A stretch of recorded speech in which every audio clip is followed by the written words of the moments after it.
Yo, it's your boy Ryan, Northwest Sports Fanatics, back at you with a new video. Today is Sunday, November 24th, 2024, with your boy Ryan and the Northwest Sports Fanatics. Make sure you guys subscribe to the channel. Smash that like button either now or on your way out.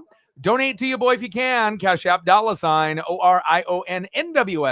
or the YouTube Super Chat right here. We got Sunday Night Football. The Philadelphia Eagles fly versus the Los Angeles Rams and the Ramily. Let's get suited and booted. Let's take a look at the thumb and let's get ready for some Sunday Night Football. Let's get it, baby. And on the thumb on the left, you know who it is. It is Jalen Hurts. And on the right, one of my favorite wide receivers in the game, Cooper Kupp. Let's go, baby. And we're going to be shooting for 20 likes within the first hour, 30 to 50 overall, and obviously 100 in the donos on every single stream. And Megan is going to get us started here right out of the gates. George and Lewis take 1 and 2 in the Vegas F1 race. Hawks beat the Cards, take the top of the division, third time this year. Hopefully they can hang on to it and keep it. And again, the Rams are definitely a threat. The Niners are not. Good victory today. And I know a lot of the Hawk fans are very, very happy. $5 holla, stacks on stacks. Racks on racks, little Cactus Jack, bang, bang. We're at 5:95 to go. Thank you so much. Let me know what you want to do for photos, whether that be Hawks or F1 or a combo of both. And I got you. Let's get it, baby. Thank you for your support right out of the gates. Sarah in the building. What's good? Let's go. We're at 5:95 to go. Michael in the building. What's good? Let's go, Birds. Should be a good one here today. Obviously, this is a trap game for Philadelphia. Regardless if they're at home or on the road, you can't really take for granted a team like the Rams, who are very similar to like Seattle.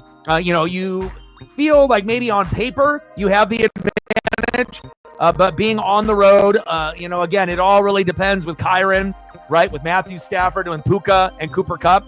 As well as the defensive line for the Rams. That's really going to be the key. We know the Eagles, defense is very, very good, obviously, compared to last year. We know Saquon is untouchable. Jalen, the same, again, but there has to have something that gives. And what is going to give? Is it going to be the offensive line for the Eagles that gives up, maybe a little bit too much? Or is it going to be the Rams offensive line or defensive line that gives up a little too much? But the game is going to be won in the battle of the line of scrimmage. The offensive line, defensive line, defense, coaching, play calling. Now, if we're just looking at the two teams, one team looks like a playoff team and another looks like they might be able to be a wild card team or possibly win the division with Seattle, right, with the Los Angeles Rams. The Rams were terrible before Cooper Kupp and Puka Nacua came back. Since they've gotten Cooper Kupp and Puka Nacua, they look like a totally different team. And I don't really know how it's all going to play out in the NFC West or even in the NFC South for that matter. But it's definitely going to get spicy as we get into Thanksgiving and beyond. Let's go, baby. Oh, Texas Roadhouse. That sounds good. Jerry in the building. What's good?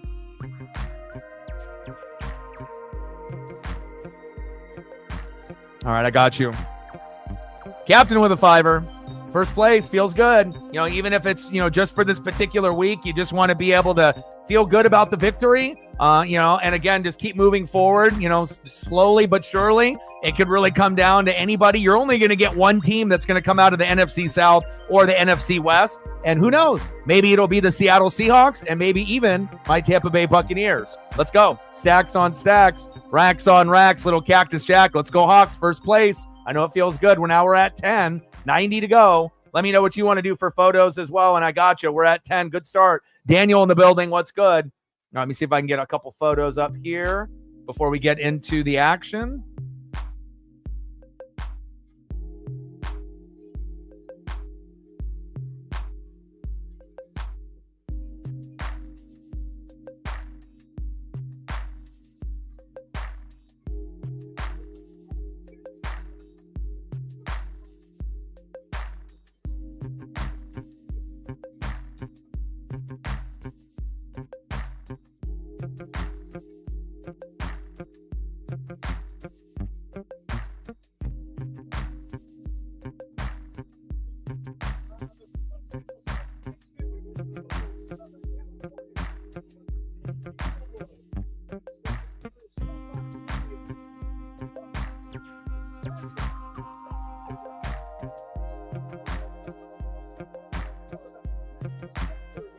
See if I can squeeze in a few more here.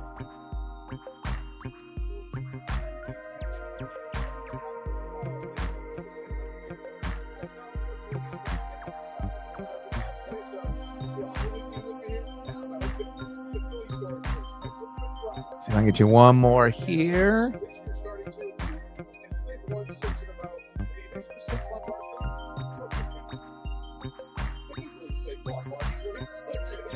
Appreciate you. We'll sprinkle in a few more. We'll get some Hawk photos up for you guys at some point throughout the stream as well. Appreciate you. Let's get it, baby.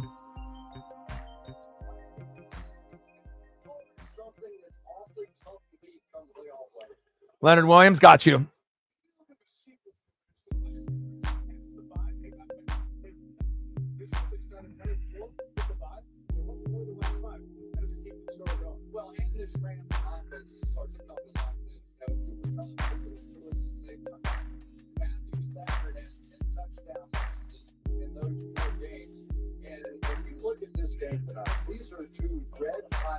Let's go, baby.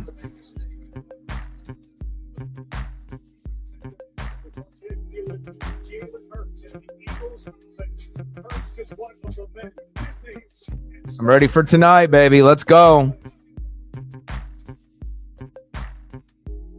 And obviously tomorrow we got a good one in the Ravens and the Chargers.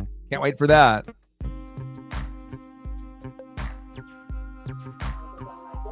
See if I can squeeze in a couple here. They don't have too many options of Leonard in the Hawk uniform. Obviously, a majority of the photos of him are going to be in a Giants uniform. But if I keep squeezing here, I should be able to find a couple. Some will be able to format, some will not. But hopefully I'll be able to get a couple here that at least look halfway decent, HD 4K wise. Some are going to have a better resolution than others, like that one.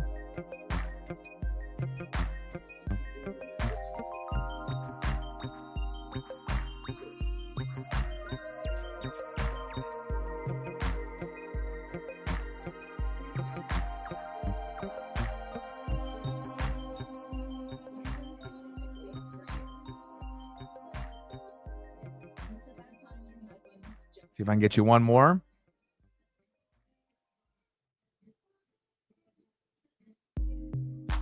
All right, here we go. Appreciate the two of you getting us started off on a good note. We're at 10:90 to go. Let's go, baby.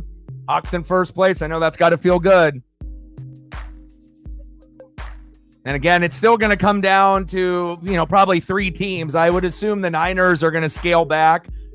Based on how they've been playing. And it'll probably come down to the Cardinals, Rams, and the Hawks. If I had to take a guess on where it's going to go, I'll have to look ahead of the schedule, and I haven't got a chance to do that just yet. But if I had to take a guess, I would probably guess it'll come down to the Hawks and the Rams to whoever makes the playoffs. I'm not saying that the Cardinals or the Niners aren't good enough, but I feel like the Cardinals are very streaky and the Niners are just injured and banged up and they're not playing good football. So I think that at this point, the Niners making the playoffs would be the most shocking. And also if they end up finishing in last place in the division, we haven't seen that in a long, long time, but we haven't seen a team get beat up like this either with a lot of injuries. It could end up being a three-team race and it could be Cardinals, Rams, Seahawks, but at some point, as we get closer to December, there should be a little bit of separation, and either, one of the teams ends up, getting on a little bit of a win streak, or you end up hitting a wall, and then you end up kind of matching what maybe the Niners are doing. So hopefully it ends up being a two-team race, but if it ends up being three, obviously the Cardinals would probably be that third team, but kind of makes me feel that, if everything keeps continuing in this particular trend, it looks like it might come down to the Seahawks and Rams, and I know a lot of Hawk fans would love that. Obviously trying to be able to, take the division away from the other three. And then obviously now with the Falcons kind of reeling, I feel like the Saints and the Buck fans feel like we might have a shot. I'm not sure if either team would be able to win a playoff game, whoever it is in the NFC West, Hawks or Niners or, Cardinals or Rams, or if it ends up being Falcons, Saints, Bucks, out of those teams. I'm not really sure if either of our teams could win a playoff game, but I know it would be better if we could end up getting our teams there. And I think that both of our teams have a shot to be able to make it. But we'll have to wait and see. Let's go over some of the scores here before we get into the action. Like, sub, donate, comment, share. If you haven't smashed that like button yet, please do. Vikings 30, Bears 27 in overtime, a wild matchup. Lions 24, Colts 6. AR had a good game last week, but again, only putting up 6. Everyone wants to get so excited when a player plays well for 1 week, but we need to see consistency. And again, a little bit of a disappointment, not even being able to get a touchdown pass in the game, 24-6 Lions. But again, the Lions are probably the best team in football right now. And again, they look like they could end up winning the Super Bowl, and we might end up getting a Lions-Chiefs Super Bowl, or unless we end up getting one of those other AFC teams, Buffalo, the Baltimore Ravens, the Pittsburgh Steelers, or the Los Angeles Chargers that, say otherwise, but it kind of feels like it might end up being Lions and Chiefs in the Super Bowl this year. Dolphins 34, Patriots 15. Tua is back, and he's better than ever. Bucks 30, Giants 7. What's good? You already know what was going to happen in that game. Cowboys 34, Commanders 26. Commandos have dropped 3 straight, and I think all the talk about Jaden Daniels has to be a little bit hushed. Bo Nix is the better quarterback at this point, and if we're going to go Rookie of the Year, it looks like Bo might take that award away from Jaden Daniels, even though Jaden was very good up to, maybe week number 9 or 10, but 3 losses in a row and an inexcusable loss against the Cowboys. Extra point missed, then you go for an onside kick, and it gets returned for a touchdown. I feel bad for Commanders fans, but that's kind of the way that the ball bounces, in football. Chiefs 30, Panthers 27. It's not pretty. They're not blowing anybody out. They got a lot of wins by 7 points or less. They're just squeaking by, but at the end of the day, they're 10-1, and you have to respect that. 32-27, Titans over the Texans, a huge loss for Houston, and obviously a sleeper trap game for the Texans, and the Titans converged and made it happen. Broncos 29, Raiders 19. Bo Nix playing great. I like what I'm seeing. And Packers 38, Niners 10. But obviously they don't have Brock Purdy. They don't have Bosa. And obviously every single weapon on top of that, including McCaffrey, not really a big deal in that particular matchup. And then the Hawks 16, Cardinals 6. The game was ugly. I ended up watching pretty much that whole game. It was only 7-3 at half, 0-0 after the first quarter, but something had to give, and you knew the Hawks were going to try to at least bring it and make some corrections to maybe some of the game plan in the first half. They did. Big win for them. First place in the NFC West. And then obviously we had the Snow Globe game, Browns 24, Steelers 19, and then we got the Ravens and the Chargers tomorrow. Normally the Ravens put up a lot of points, but against that Chargers D, it might end up being a little bit lower of a scoring matchup than people anticipate. All right, baby, let's go. I am ready.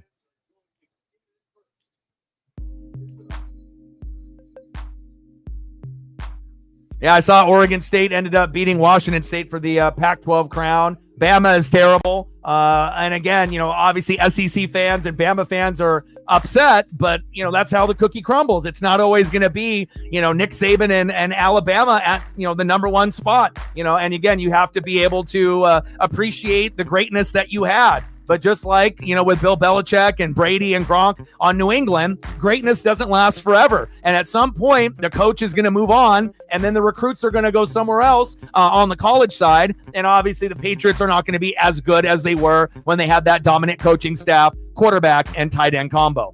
All right, here we go. Yeah, but at the end of the day, the Chiefs won. So, you can let another team come back into the game, but at the end of the day, if you're winning 1, 2, or 3 points, it doesn't matter. If you barely beat the Panthers, the only thing that matters is that they beat the Panthers. So that's really where it comes down to, and we'll find out, as we go into the playoffs, if they can still squeak out these little 3, 4, 5, 6 point wins, or if someone will be able to give them their A game and, clip them. But we'll have to wait and see. I highly doubt it, but you never know. Finley in the building. What's good? Panthers played pretty well against the Chiefs, and nice to see Bryce Young making plays out there. Puka to the outside.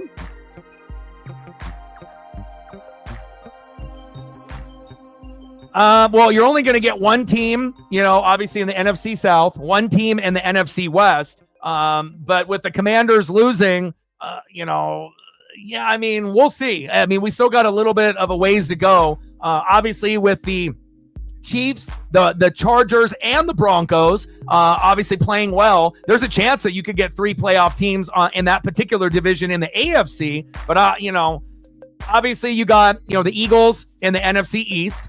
Commandos are reeling right now, so we'll see, and we'll see if we can get 2 teams out of one of the other divisions. Then that more than likely you're going to end up having the Lions, the Vikings, and the Packers making it. So, we'll wait and see. But, yeah, there might be a little bit of an opening. It just really depends on if the Commandos go on a full nosedive. You got to think they were 7-2, and now they're 7-5, and they lost 3 in a row. You would assume that they're not going to lose like the rest of the games, the rest of the year, kind of like Philly did. But again, we'll have to wait and see each week on how the Commandos respond or if they end up falling back. Stafford, 1st down and 10, steps up in the pocket. Run, baby, run. There you go, Matthew. Looking like that Georgia Bulldog quarterback in his early 20s. 1st down, Rams. Move the chains. Let's go. What's good, Finlay? Yeah, possible, but you got to still think that there's still a couple games above 500, so we're going to have to look at the schedule and see who they play moving forward. Stafford looking like a college, Georgia Bulldog Stafford right there. A little bit of wheels there for an old man. 1st down and 10. And again, watch the offensive line and defensive lines in this game because that's going to dictate who wins this. Oh my, look at Kyren, baby. And the Eagles normally don't give up yardage like that. They got a stud, arguably the best running back in the game named Saquon Barkley, other than Derrick Henry. But just let's not, slip for just 1 second. Kyren Williams is a dog. Okay, Cooper Kupp and Puka Nacua are dogs. So they got, just as much offensive talent on the Rams side than on the Philly side. Yeah, you got Devontae Smith, you got A.J. Brown, even though Devontae Smith is out today. You got Goddard, you got Jalen Hurts. And even though we know Jalen is better than Stafford has shown, even at this old age, that he can still get it done. And Kyren, as far as one of the, maybe not more popular running backs, he can still put up huge numbers. And again, he's kind of like a Joe Mixon, where he might not get all the pub like a Derrick Henry or a Saquon Barkley. But at the end of the night, when you look at the stat line, most of the time you look up and you're in awe because they end up balling out of control. Kyren Williams from the Notre Dame Fighting Irish, I see you. And again, if they can contain Kyren, yeah, the game would be probably, pretty much contained, and you would think that Philly would have an easy win. But if that first big run is any indication on how this game is going to go, we might end up getting a little bit more from the running backs here tonight than expected. Let's go.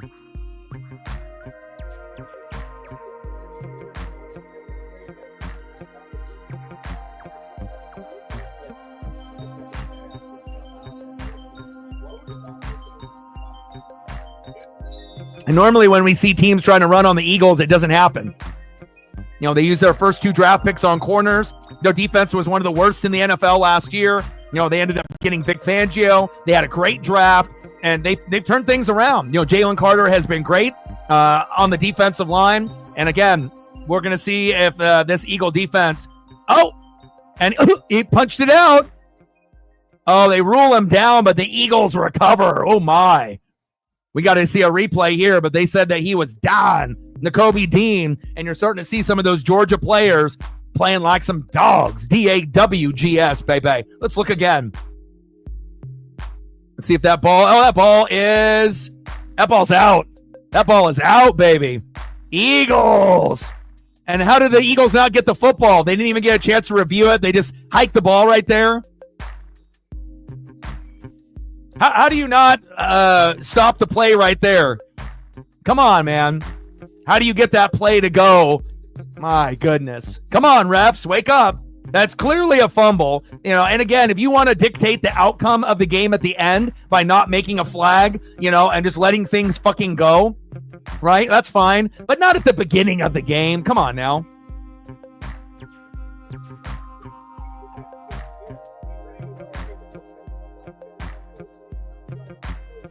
All right, at least they're going to be able to try to make it right? Clearly a fumble there. And if the Rams end up scoring that touchdown, that could have, changed Uncle Mo and the difference in the game. I'm not saying that the Rams would have won if they would have scored a touchdown on that drive, but it definitely would have given them a much better chance, with Uncle Mo and that momentum. But at least that, even the way they went for that quick snap, and normally once the snap occurs, right, there's nothing you can do. The play is, they're moving forward. They don't go back. But luckily, they decided to make the right call and go back. And give the ball to the correct team. But again, I feel like refs have been scrutinized, for a particular reason this year, in college and the NFL. And it just seems like reffing is getting worse and worse. Now, is it on purpose or is it just, the refs need better training? And obviously with gambling being involved in sports now, it makes you kind of wonder, who's in on some of these point spreads and the overs and the unders. I imagine some of these refs, have gambling addiction and have problems, but at least they got that one correct as they review the call here. Yeah, and again, Jaden Daniels is going through a little bit of the wall. Drake May and Caleb are still, kind of trying to understand the game. And if you really think about it, it's not like Bo Nix has got a lot to work with. I mean, if you compare his staff, on offense compared to the other rookies, he probably has a little bit more than what the Patriots have right now, right? But Jaden Daniels and Caleb Williams have way more talent around them. But Bo is, again, we said that we thought that he was the most NFL ready besides Michael Penix Jr. And Michael Penix Jr. is the backup to Kirk Cousins on Atlanta. And it's starting to come to fruition. And again, if you watch a lot of high school or a lot of college ball and you pay attention, a lot of times you can tell if they have the right coach and they have the right supporting cast and the right mentors, that sometimes they'll end up, balling out maybe a little bit sooner than expected. And at least at this point, if we had to go for Rookie of the Year based off stats, Bo is number one, out of all the quarterbacks. And we'll see if he ends up getting the Rookie of the Year award. But if he keeps playing like he is, and they end up making the playoffs, even as a wild card team, you almost have to give him the award for that, because I don't think there's anybody in the room right now that would have predicted Denver's record on what it is today, let alone that they actually have a chance to make a wild card in year number one with Bo Nix, which is pretty crazy if you really think about it. Same thing with the Harbaugh effect with the Chargers. I don't think we thought that they would make the playoffs in year one, and they're pacing for wild card as well.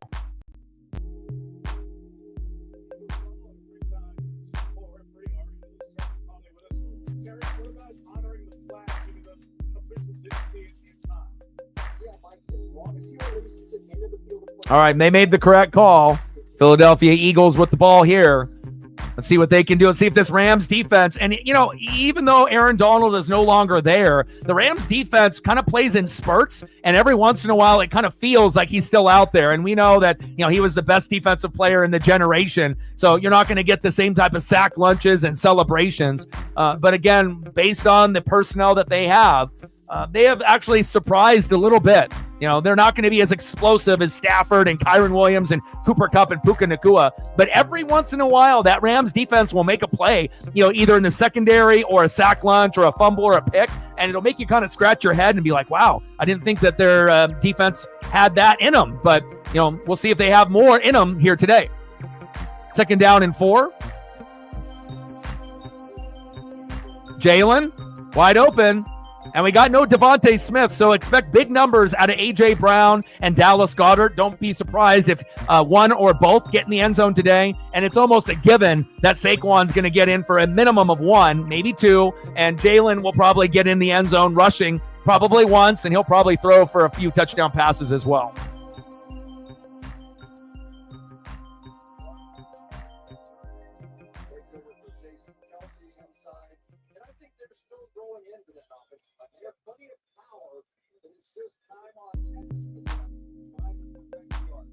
First down and 10. Shotgun set. Hurts. Keeping his eyes downfield. First down, Eagles. A.J. Brown. Move the chains. Nice job.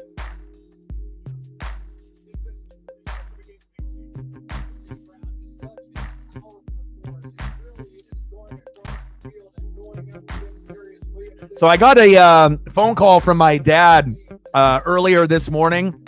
So it looks like my Thanksgiving is going to be postponed, not canceled, but I'm not going to be able to celebrate it with family like I thought. So I'm probably going to end up doing a couple streams. I won't do the Giants and the Cowboys, but I'll probably end up doing the Lions and the Bears early in the morning. And then I'll end up doing the Dolphins and the Packers. Nice catch by A.J. Brown. And then hopefully I can get one of my friends to drop off a plate, during Thanksgiving, and if they go out of their way and do that. Because, I don't really need a whole lot. Just a little bit of turkey, a roll or two, a little mashed potatoes and gravy, and then maybe a piece of pie, and then I'm good to go. So hopefully I can get at least one of my buddies to do that for me. And then I won't be able to celebrate probably until, I'm thinking around December 8th. And on that particular day, it's going to be Chiefs and Chargers for Sunday Night Football, which I don't really want to miss. But if that's going to be the only time that I'm going to be able to have that meal and, see the family at that particular time, then I guess that's what we're going to have to do. Saquon. But Thanksgiving being my favorite holiday, not ideal. When COVID first started a few years back, we had to cancel a couple Thanksgivings and Christmases just to, for safety purposes and whatnot. And, it just stinks, when you don't get to be able to hang with the family, and the friends, and then you don't get the food. I'll get the football, and I'll be able to hang out with some of you, that are available, but a lot of people are going to be busy with family, and, they might have some time, in the evening to be able to hang out and whatnot. But definitely not too thrilled of the idea of not being able to celebrate like everyone else, but hopefully I'll have at least one friend that will come through for me for a plate. 2nd down and 2. Shotgun set. Hurts with the keeper. There we go. Nice. 1st down. Eagles. Move the chains.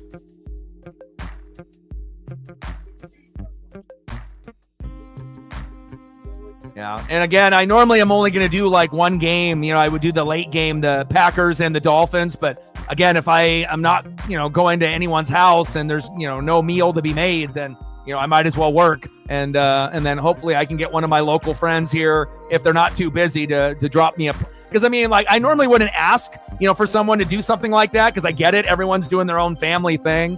But again, it's my favorite holiday, and it just would be weird not to be able to have that meal on that particular day. I'll be able to have that meal a couple weeks from now, but it's not the same. It's not on Thanksgiving. You know what I mean? So, and of course, I'll be grateful on that particular day. And then about 2 weeks later, I'll have a Christmas meal also. But Saquon, 1st down, Eagles, move the chains.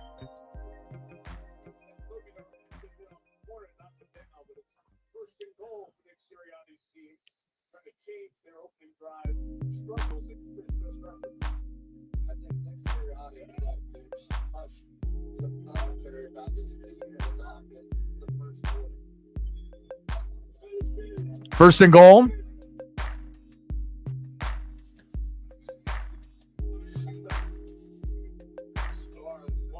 Shotgun set. Handoff up the middle.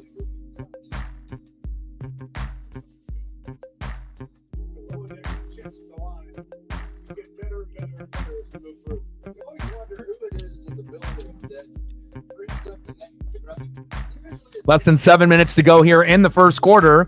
The Eagles are threatening.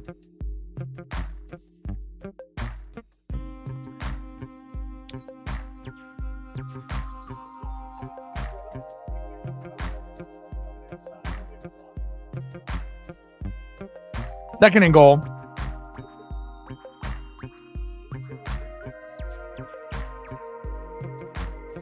Jalen with a little bit of a design run, short gain.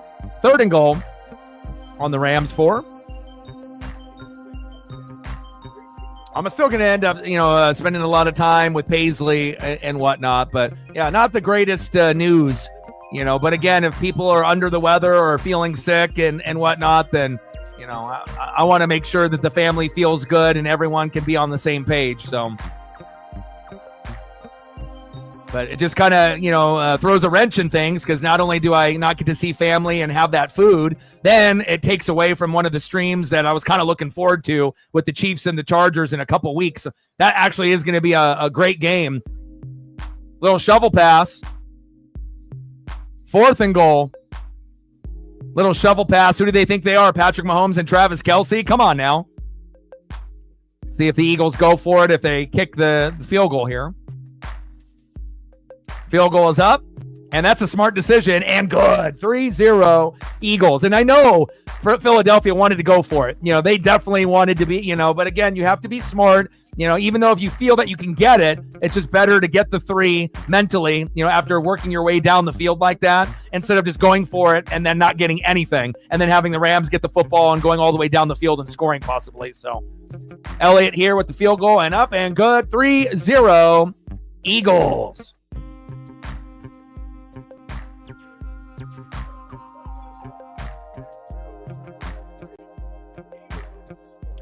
And I don't have a very big family. It's pretty small. It's like, my mom, and then obviously on my dad's side, it's my dad and my stepmom. I have a stepsister, and then that's it.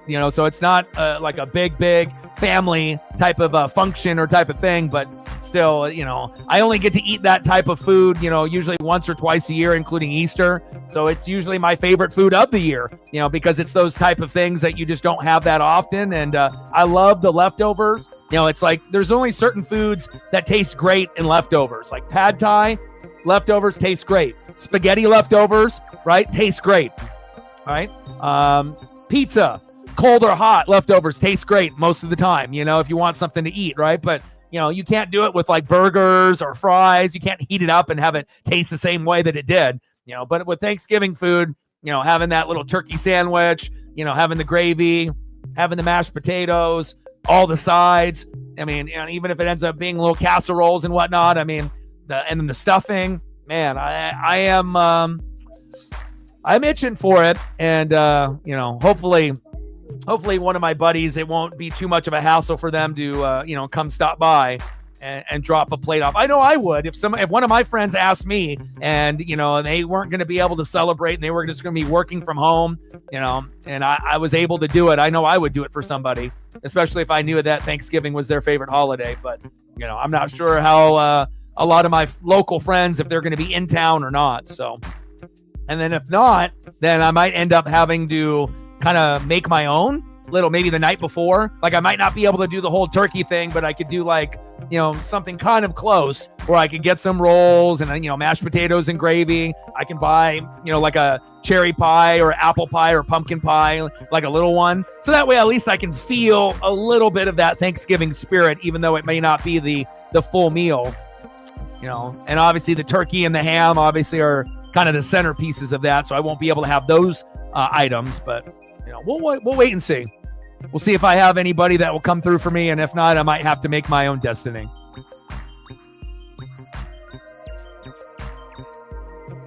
Agreed, man. And that's why, like, if I can't get somebody to help me out, I might have to just prepare the night before and then just, grab like a small little pie, mashed potatoes and gravy, grab some of the Hawaiian rolls, and then, I can't get turkey or ham, but, maybe I can, do something. I can maybe get like trying to think of what the closest thing to turkey and ham I could do. Like maybe one of those pre-made chickens, that you can end up getting, from like a grocery store or Costco for like $5, something like that. Still not the same type of texture, going from like a chicken to like a turkey or a ham. But I mean, at least it'll be close to what maybe I would have had, on that particular day. So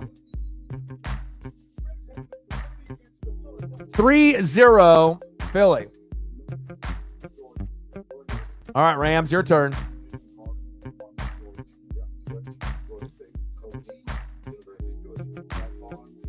Like, sub, donate, comment, share. If you haven't smashed that like button yet, please do. Help your boy out.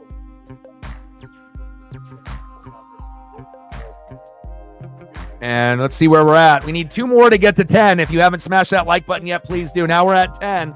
10 more to go to hit the goal. Let's go, baby. Stafford under center. Handoff. Kyron. And what a wild day in college football. I know for some of y'all in the room are big college football fans like myself. I was glued to the tube all day yesterday, even though the Ducks had a bye. And was talking to Marcos late, when the Beavers and the Cougs were going at it. And again, a lot of ranked teams ended up losing yesterday, about like 6, 7, 8 of them. So again, when we get to the college football playoff, no one is safe, including the Oregon Ducks, even though they're the last undefeated team left in college football. I mean, again, we're going to get Ohio State, and Oregon in the Big Ten championship. But once we go to the playoff, who knows what's going to happen? There's no guarantee that Ohio State or Oregon even get to the championship game. But I hope they do. First down Puka, move the chains. That's catch by the Rams. But it's very possible, that we have upsets in that college football playoff. Rankings go out the window, and if it's just a one game, win it all and move on, anything could happen. And I almost guarantee that we're going to get a couple oh my God moments in the college football playoff. And it might end up being two teams that we had no idea that would be there. I hope not. I hope we end up having at least one that we think is going to be there. But if I could have my choice, I still want Ohio State 3 times. I want them in the Big Ten championship. Nice catch by Cooper Kupp. And even if we lose, I still want them in the Natty. I think that would be the best Natty that you could ask for based off NFL talent and just, the rivalry this year and obviously putting the Big Ten on the map. Michigan won it last year, and what a better way to have Oregon and Ohio State go at it. I mean, of course, if you're a Georgia fan or a Bama fan or a Texas fan or any fan of any other team, you want something else. I get it. But, as far as entertainment purposes, I don't think it can get any better than Ohio State, Oregon. Especially with the first matchup only decided by 1 fucking point. Hand off, Kyron. Nice hole open. Let's go. First down, Rams. Move the chains.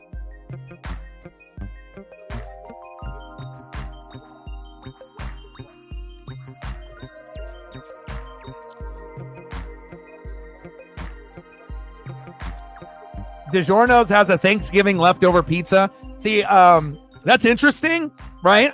But I don't think I'm not that desperate. Like if I'm a single guy and I'm 20 years old, I have no family or friends around, and I'm just, feeling kind of sad and miserable, and then maybe, just to get a little bit of that Thanksgiving spirit, maybe I would buy something like that. But I think, I don't think I would go for a pizza. If anything, I would try to recreate the meal as close as I could. Instead of trying to do it on a pizza. I don't really know how a pizza would turn out with those items. I imagine it would be okay, but I don't know, delicious. I don't know if you'd be saying that with the DiGiorno Thanksgiving leftover pizza, though.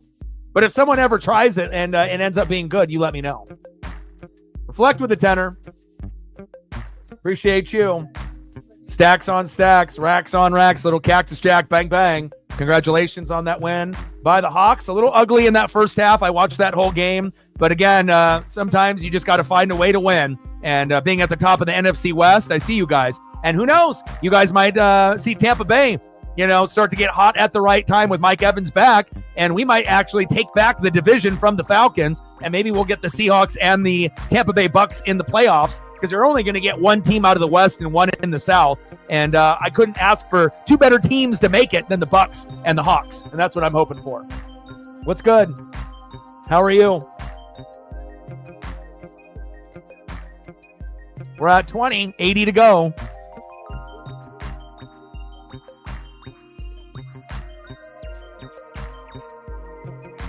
Stafford under center, first down and 10. Little play action. Puka is there. Look at that wide body. Look at the speed. Stiff arm. Nice job. First down, Rams. Move the chains. Again, this is a trap game for Philadelphia. And everyone that thinks that, the team with the better record is always going to win, pump the brakes. We assume, and they should win, Philadelphia. But that doesn't mean that they will. Especially if Puka and Cooper Kupp can get going. And obviously they have to get into the end zone, once each. And Kyron probably has to get in at least once or twice. And if they can get that to happen, they will have a chance in this game. But again, it all starts right here on this particular drive. First and goal. Cooper Kupp in motion. Back of the end zone and complete.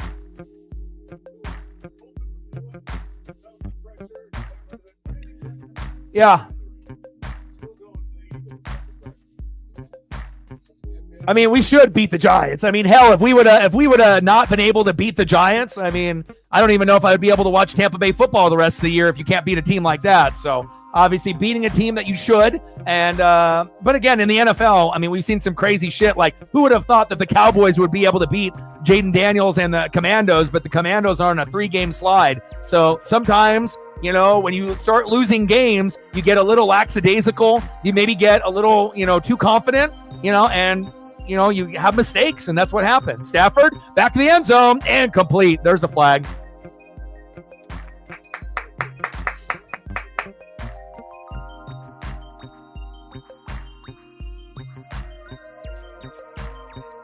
Flag on the play.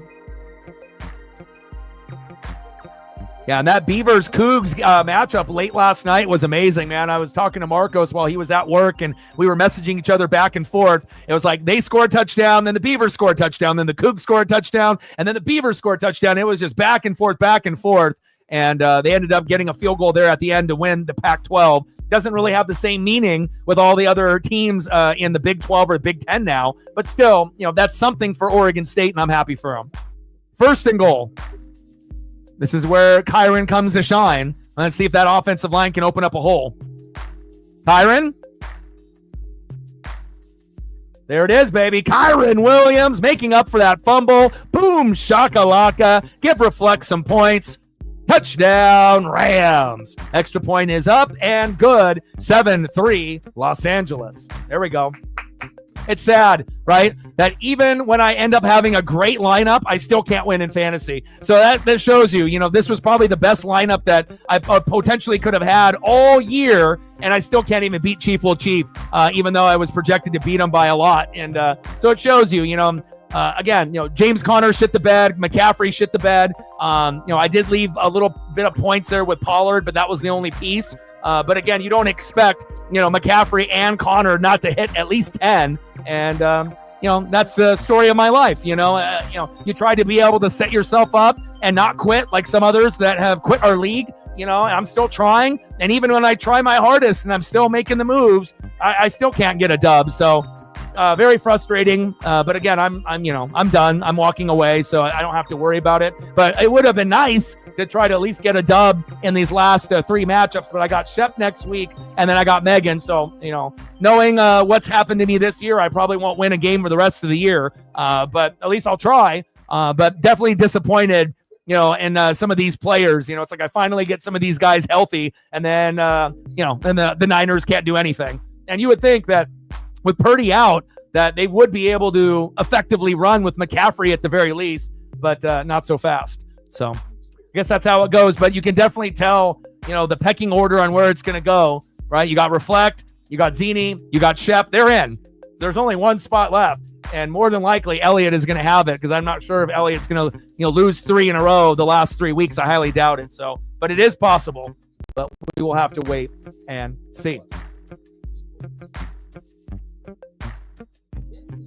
Yeah, I mean, it's like the first time that I actually had a really good projection, and then no, you know what? What's going to happen is that I'm going to play you, Megan, at the last week of the season. All your players are going to hit. I have all red, so I'm not going to beat you. And then when I play Shep next week, we'll see and stuff. But I was supposed to, probably win this matchup, but if Connor would have put up a decent stat line, and I mean, hell, I even got 23.7 out of fucking Jonnu Smith, at tight end. And I had a problem in that position all year. But again, that's how it goes. Either the fantasy gods love you or they shit on you. And it doesn't matter what I do.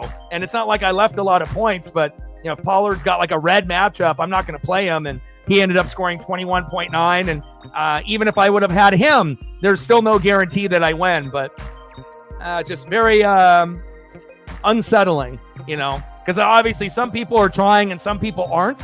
And it's kind of crazy where you get people that aren't really trying and they have a better record and they've made less moves. But I guess that's just how the ball bounces in fantasy. If you're lucky enough to have the right lineup and you don't have injuries and the fantasy gods love you, then everything's going to be hunky dory. But I guess when you end up having a rough year, then it's never going to get better. So, but it would have been nice to at least try to win a couple games late, but I don't think I'm going to win a game the rest, because if I can't even win a game when I'm the highest projected player this week, and I normally am that every year, every week almost, if I'm projected for 130, 140, I typically win. And even when not high projection, I still can't win. So thanks a lot, fantasy gods, you bastards, but that's just how it goes.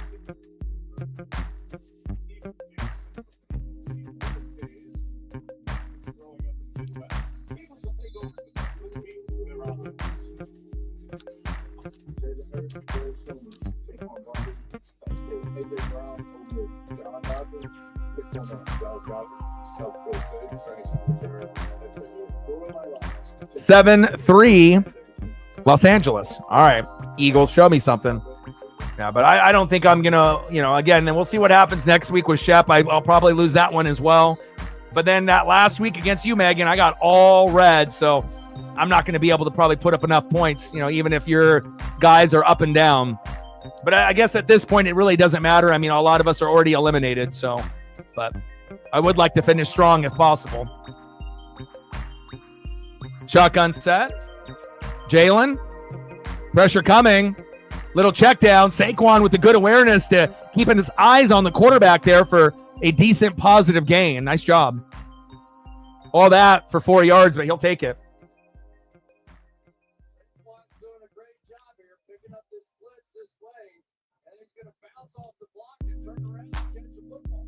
So there you go. We're seeing the Rams. This is a team that really wants to keep Jalen Hurts in the pocket. So you're going to see some edge pressures. They do a lot to bring 5 people at the quarterback. Yeah, I think Elliott was tripping, thinking that he's going to lose to a bunch of backup players, and of course, Tua had like a game of his life, and that's just kind of how it goes. Good teams, it seems like they end up finding the right pieces, and even if your lineup doesn't look the greatest, you might end up still surprising people. And at one point, it looked like Zini was going to blow out E, and I was like, wow, Jesus, like her whole lineup is on a bye, and she still might win, but we'll kind of see how it ends up playing out here, obviously with the players that are playing today and tomorrow. And obviously he's got Lamar, but Lamar's going against that tough Charger D. So I don't know if you're going to be getting, 30, 40 points out of Lamar. Probably not. If anything, you might end up getting 8 to 15 unless something special happens and he gets to 20. But we'll have to wait and see how it all plays out, obviously, here in our fantasy playoff push.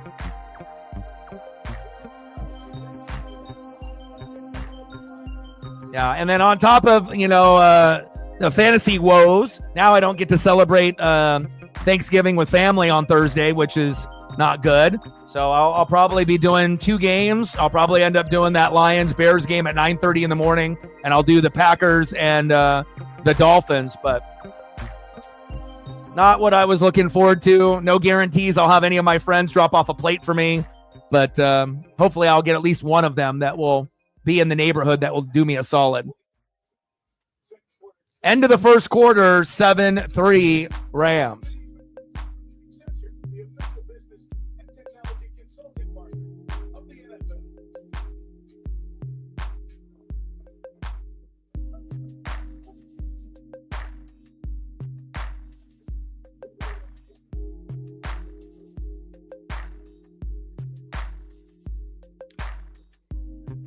What do you want to see for photos? Reflect, you got a particular player on the Hawks that you want to be able to see?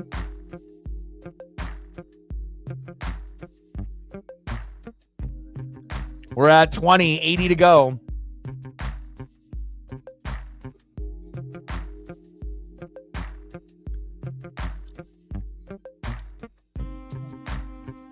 Let's take a quick look at the numbers here.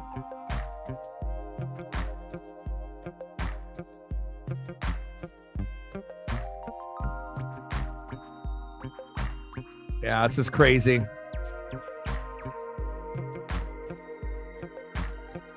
Crazy stuff. Thanks a lot, James Conner. Thanks a lot, McCaffrey. Terrible.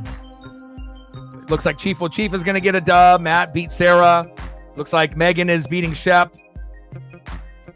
And then you got E is projected to beat Zini. Zini's got Zay Flowers left, and he's got Jake Elliott here tonight. And he's got Lamar tomorrow. So we have to see if Lamar can, battle those defensive demons from the Chargers. And then obviously reflect his beaten captain.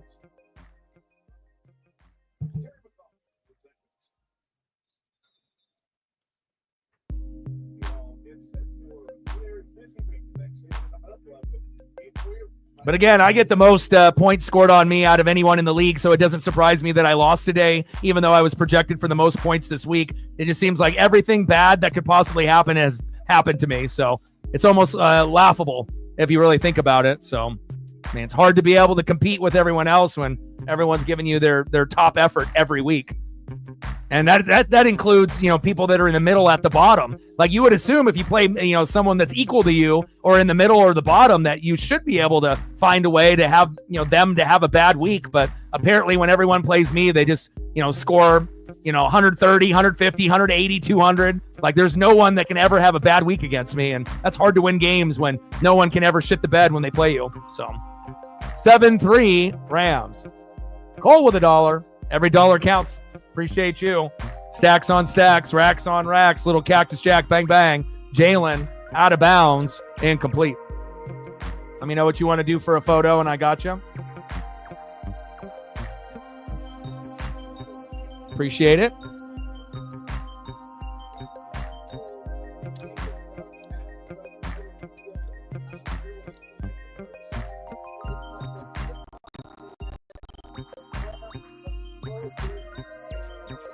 But it's not like if I ended up winning, this week, next week against Shep and Megan, that I would change my mind and I would do it next year. Like I've already made up my mind. I've already gone through too much hell this year to do it next year.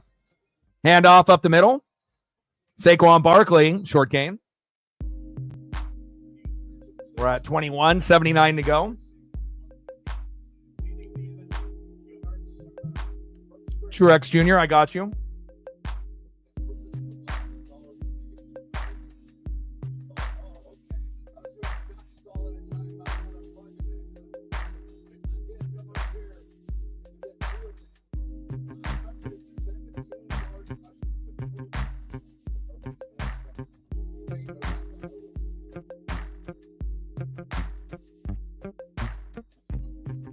Third down and long.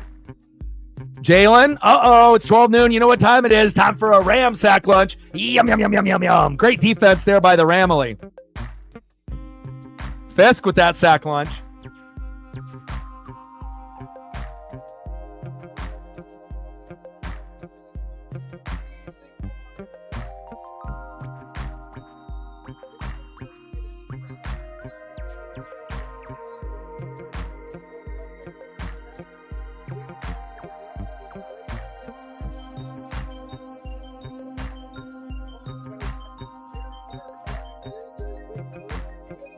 Nice job by Fisk.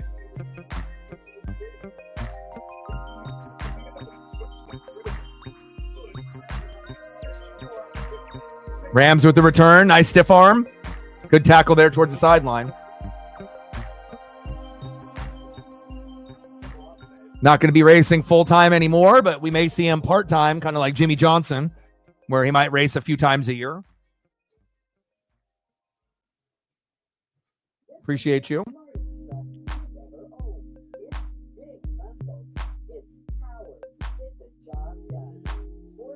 Yeah, 150%. Again, we already know Verse was a monster at Florida State. I don't think a lot of people anticipated Fisk maybe being this good this early. But again, no Aaron Donald. They made some good draft picks and brought in some new additions. And again, they've been getting some better results on that side of the ball. And then the same thing with the Eagles, going with 2 corners in the draft and getting Vic Fangio. And, that 10-1 team that just shit the bed the rest of the year in Philadelphia seems like it happened years ago. And again, Philadelphia is usually known for defense. And it was a little weird to see them be great and then can't even stop a nosebleed. And then obviously Tampa waxed the floor with them in the playoffs, even though they probably shouldn't have even made it. But things kind of feel different, obviously, this year. And Philadelphia might be able to make the NFC Championship game. It's very possible we get like a Philadelphia versus Detroit Lions NFC Championship game if things keep going the way that they've been going as of late. So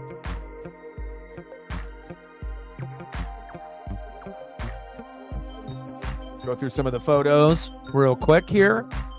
12:36 left in the second quarter. 7-3 Ramily.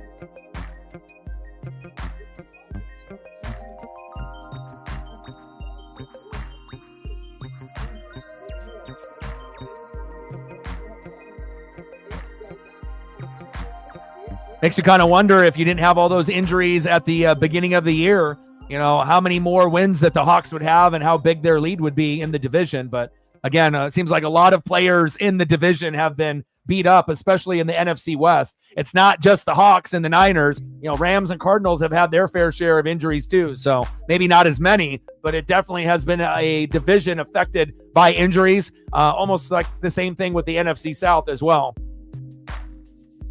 Let's go, baby. 7-3 Rams.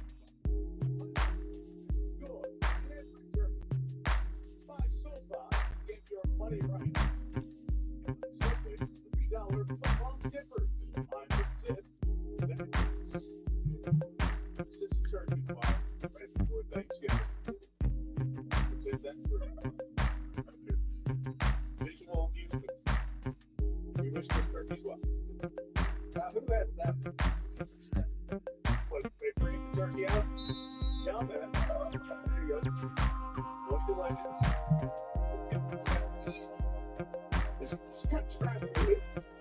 Ryan Grubb, got you. Man in motion. Shotgun set. Stafford. Puka.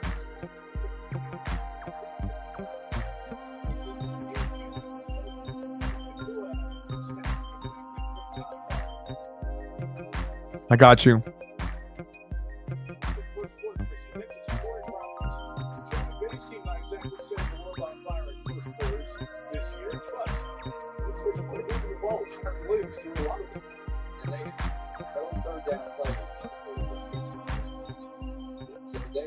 Other than the fumble, they were just marching up and down the field. Play action. 2nd and 4. Floater. Oh, one-handed attempt by Puka. Almost comes down with it. Hopefully he's not hurt.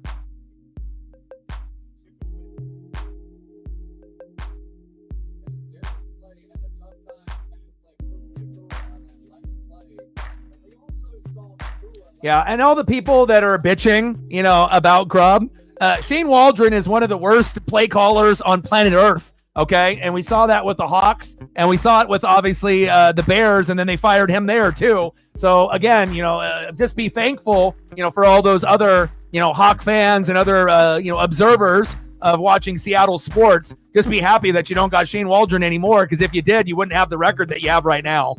That guy is one of the worst.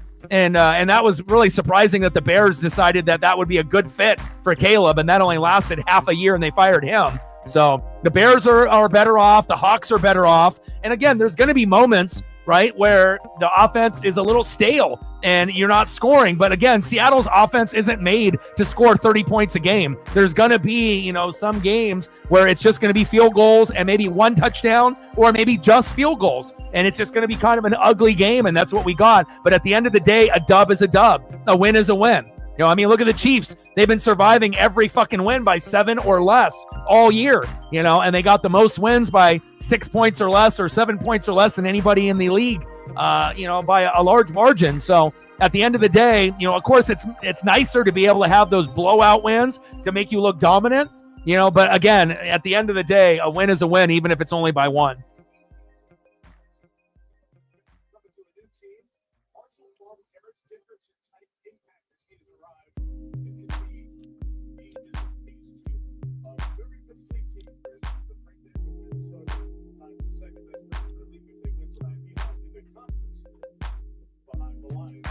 First down and 10.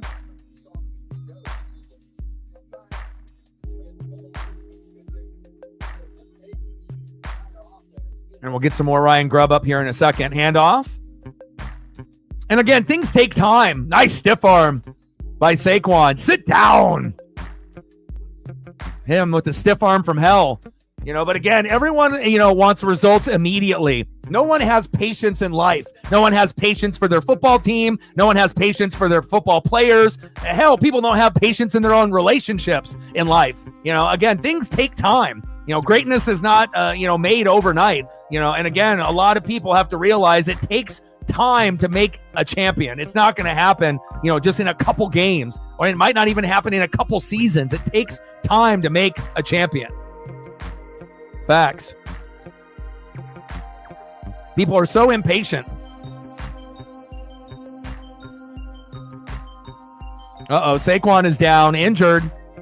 Uh-oh, not good for Philly.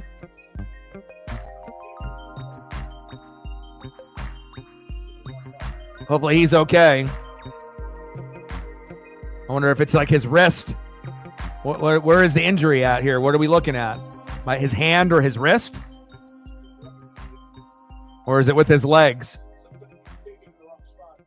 So let's say he's going to be okay. He's just going to take him a second. Yeah. Amazing athlete, let me tell you. Good thing he got the hell out of New York.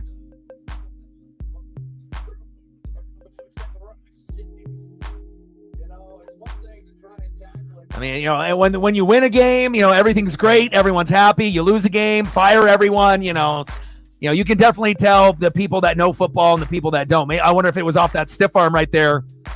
Maybe he hurt his wrist off that physical stiff arm. Look at that. Wow. Saquon, sit down. Takes a lot of strength to stiff arm someone like that.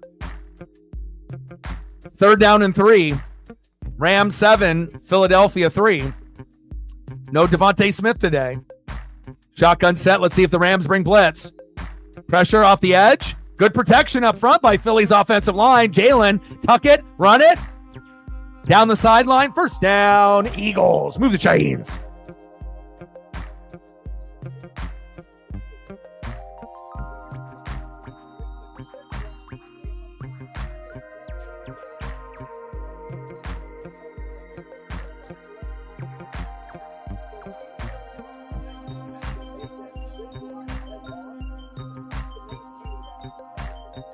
Handoff up the middle. Short gain. See other photos I can end up finding.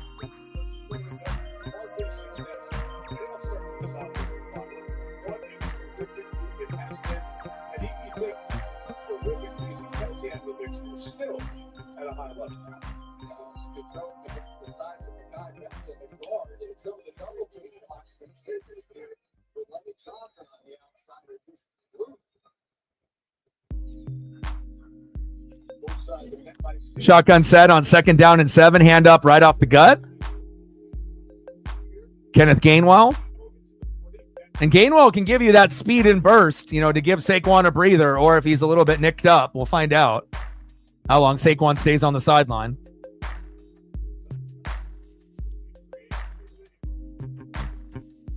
We're at 21:79 to go. 7-3 Rams, and it's been a defensive battle up to this point. Shotgun set, 3rd down and 4. Good protection by the offensive line. Good catch by A.J. Brown. Jukes the defender. Spin move. Hit him with another. 1st down, Eagles. Move the chains. Nice job by A.J. Brown. Oh, my.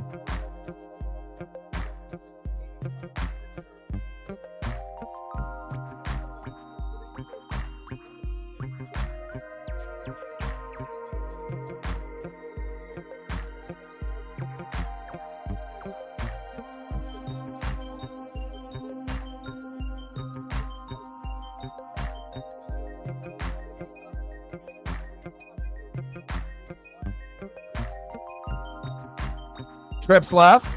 Shotgun set. Jalen. Screen pass. Short gain. Flag on the play. Maybe a hold on the offensive line.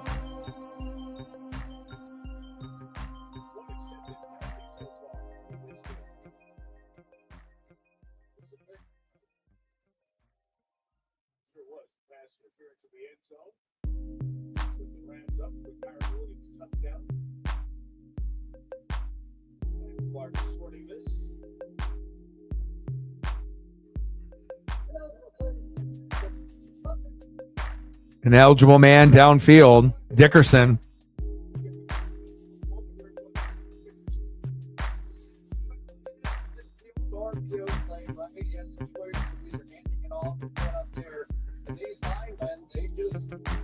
That's their job. His job is that linebacker. If you go out there, and I guess the RPO hope is that they're going to get the ball out quicker than he's going to get down the field.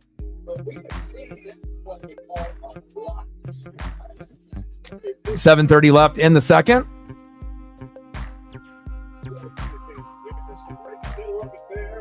Jalen going long, going deep, back of the end zone. Goddard incomplete over his head. And he was open. Flag on the play. It's a flag party.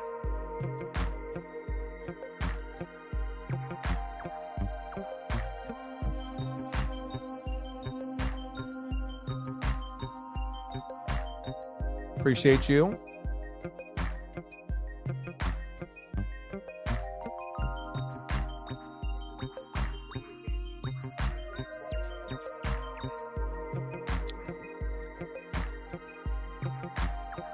Offsides on the offense. Wow.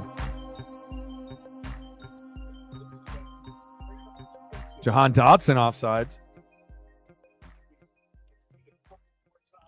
It used to be worse in past years There was streams where, me and Sarah would, do a football game, and shit, we would have, I don't know, some streams we would have like maybe 10 different ones that would come in, whether it be, football related or,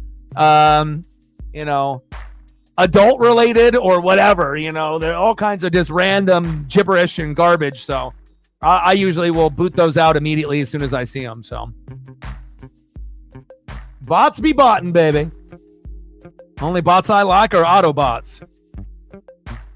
Transformers, baby. Shotgun set. Hurts. Fake screen. Little check down. And the screen is sniffed out by the Rams. Saquon slips. 3rd down and 1 billion.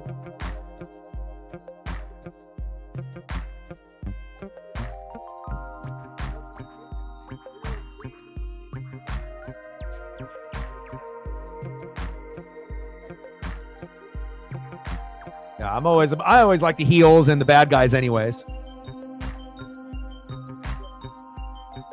7-3 Rams, 3rd and 1 billion, 3rd and 16 on the Rams 19.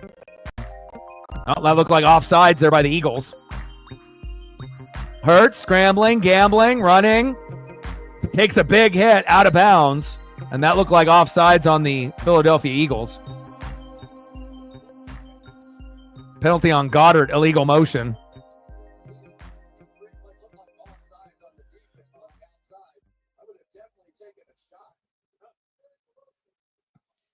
Yeah, you could already tell he was already ahead of the line of scrimmage.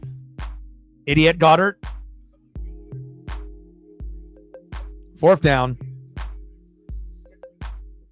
Field goal is up and good. And if you can keep holding Philadelphia to field goals, the Rams can definitely win this game. I had a feeling that this game would be a little bit closer than people think. Everyone looking at the Eagles record and thinking that they're going to blow out the Rams. The Rams are kind of like the Hawks. Like, you don't want to take them for granted. And again, if the defense actually shows up and the offense can move the football at a decent rate, they're going to have a chance, regardless if they're at home or on the road. And obviously this is a trap game for the Eagles, 8-2 versus 5-5 Los Angeles. Kick is up and good. 7-6 Rams. Brett in the building. What's good? Love you. Miss you. How are you?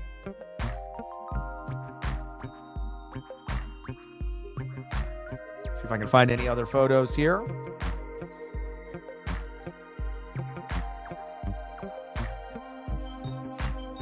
They don't really have too many of him.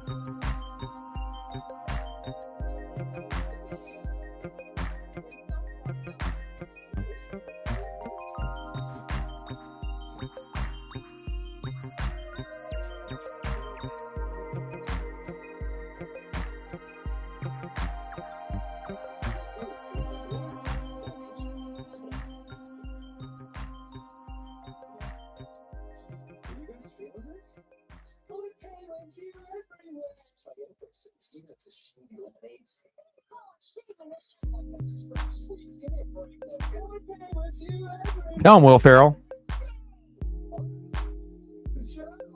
How are you? We're in the same boat. When it's raining, it's pouring.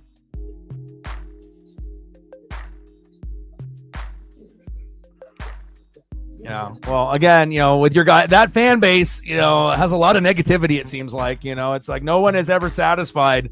There's going to be, obviously some intelligent fans, and then you have dumb fans. And every franchise has them. It's not just Seattle, that loves to argue with their own fan base and whatnot, but sometimes, sometimes the takes get a little bit ridiculous.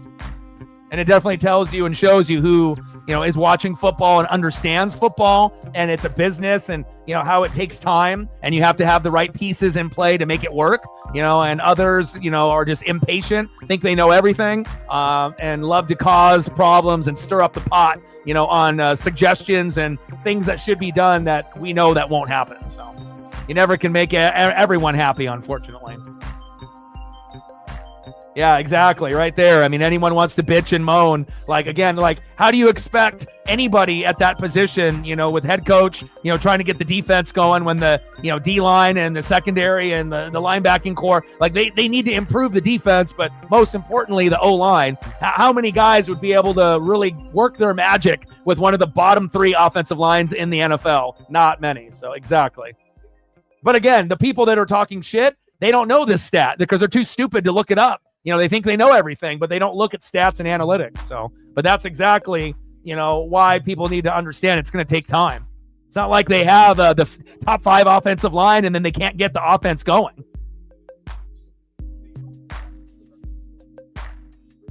It happens. It happens. I was projected to score the most points this week, and I'm still not going to win. It just fantasy. That's just how it goes. Exactly. Not everyone is created equal with football intelligence. We know this. And that is rough. I've had that happen to me as well. You need 20 between Hurts, Brown, and Puka. 20 combined? Or are you talking about 20 each? Yeah, Seattle offensive line, bunch of backups. Yeah, Baldy does great breakdowns too. And he's not going to mince words. He'll let you know when the lines are good and when the lines are bad. But you can't expect, Kenneth Walker III or Gino or JSN or Lockett or DK, to have these amazing numbers when the offensive line isn't good. You're not going to be able to open up the holes, and you're not going to have Gino have enough time. And again, when you do have a top 5 or top 10 line and they end up scoring like 30 points a game, you're going to know. You're going to definitely know. And it's not going to be because, the quarterback got so much better or the running back or the wide receiver. No, it's going to be because the offensive line and possibly the offensive coordinator got better. And now they're able to actually call the plays that they want in that offense. Shotgun set, 2nd down and 10. Kyron, short tackle. And a short gain there. 3rd down and 9 on the LA 31. 20 combined. She's at 104. You're going to get 20 combined. Again, a lot of quarterbacks and a lot of teams have started off really slow this week in the first half, and then they explode in the second half. So Jalen will get, at least 1 or 2 touchdowns in the air, maybe 1 on the ground. Puka has a good shot to get into the end zone, as well as Cooper Kupp. And I think you'll be just fine. And A.J. Brown should be able to get in the end zone, and if he doesn't, should be able to get at least 80 yards receiving, possibly more. But again, this is a defensive battle here. Brandon Graham, 12 noon. You know what time it is? Time for a sack lunch. Yum, yum, yum, yum, yum. But everyone thinking that this was going to be a high-scoring affair, not so fast. It's definitely going to be a little bit lower than anticipated, even though we have all these amazing pieces on offense on both teams. Hurts, Saquon, right? Even though we don't got, Devontae Smith playing, you still got Goddard, you still got A.J. Brown. There's still weapons there. You got Stafford, you got Kupp, you got Nakua, right? You got Kyron Williams. But again, what was going to win this game? O-line, D-line, defense, coaching, play calling, and it was really going to come down to the line of scrimmage. And the line of scrimmage for both teams have been playing well. Offensive line and defensive line, and that's why we have a 7-6 score with all these offensive weapons. Now, obviously, if the offensive line and defensive line were shitty, then we probably would have a 17-14 kind of score right now, or maybe even higher. But we don't, and that's when you know that the defensive line and offensive lines are doing their job. Facts. 20 combined. You should be able to get that. I mean, I know it looks a little abysmal and dim right now, but they'll score in the second half.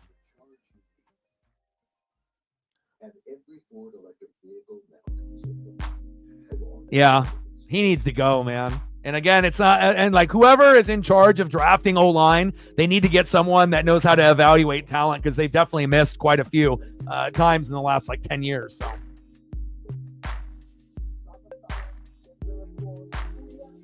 Yeah, well, it could be like me too. Like I finally actually had a good projected score, right? I thought, okay, I'm the number 1 projected team this week. I should be able to get a dub. Nope, and again, I had, Connor only got me 9.9, right? Christian McCaffrey, 7.8. Are you shitting me? Like, I should be able to get at least 15 out of Connor and 15 out of McCaffrey. But, it is what it is. And I didn't really leave anything on the bench except for Pollard. 21.9. But again, I have a good team. I mean, I got Devontae, Mark Andrews, Josh Downs, Juwan Jennings, Pollard, Shakir, and Tillman on my bench. But I figured that Connor and McCaffrey would get 15 each with maybe upside of 20 if I got lucky. And, Kareem Hunt kind of shit the bed too, only giving me 11.7. But, I was supposed to score probably 130 to 145 points. And right now I'm sitting at, what am I sitting at now? I'm at a 111. And the only player I have left is Cooper Kupp. And I was projected for like 131, number one this week. And I'm still not even close to that. James Conner, screw you. Christian McCaffrey, screw you. And then now Cooper Kupp only has 1.4, but hopefully that'll, turn into a touchdown in the second half for me. So.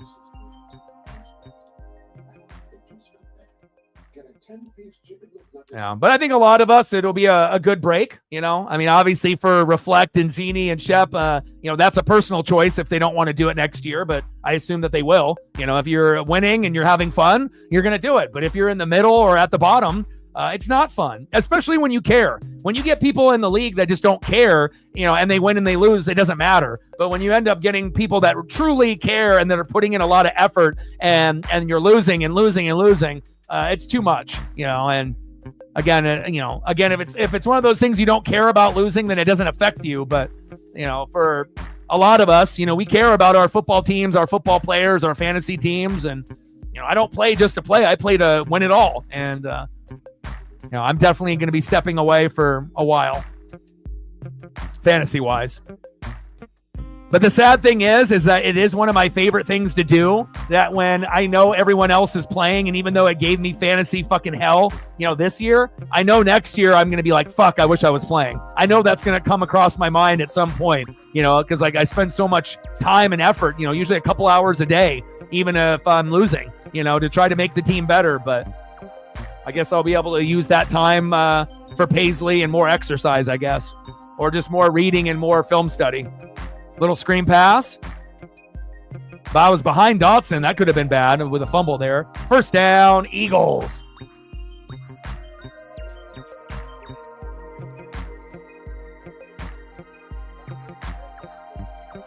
Yeah, well, Puka is the number one. Cooper Kupp is the two, but.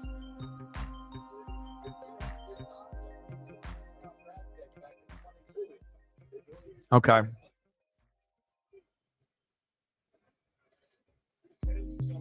Handoff. Nice run there by Saquon.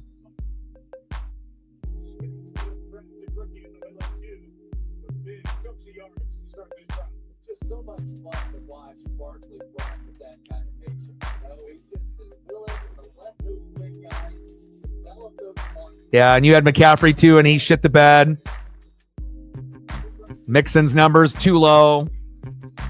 Yeah, I mean, you just have bad luck, with the roster there. But again, there's still time in the second half for them to score.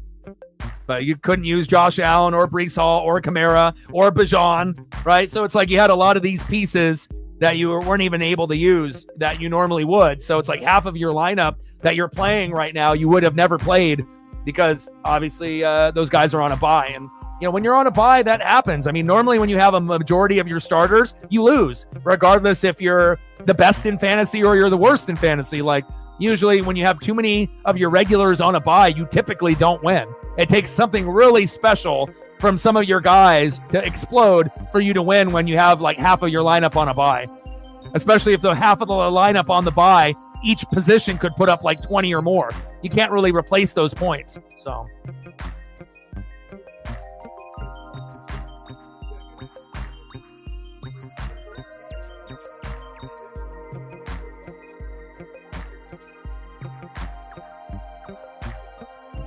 But based off the name recognition that's in the lineup, definitely a lot of lower numbers than you probably anticipated. So,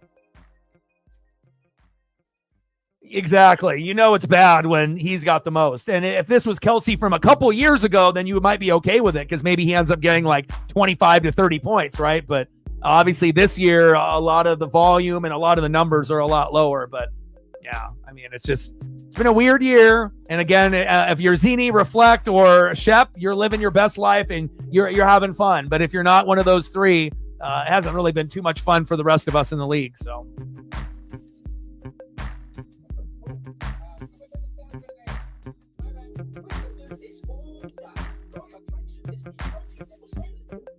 Yeah, it'll probably come down to him or Elliott.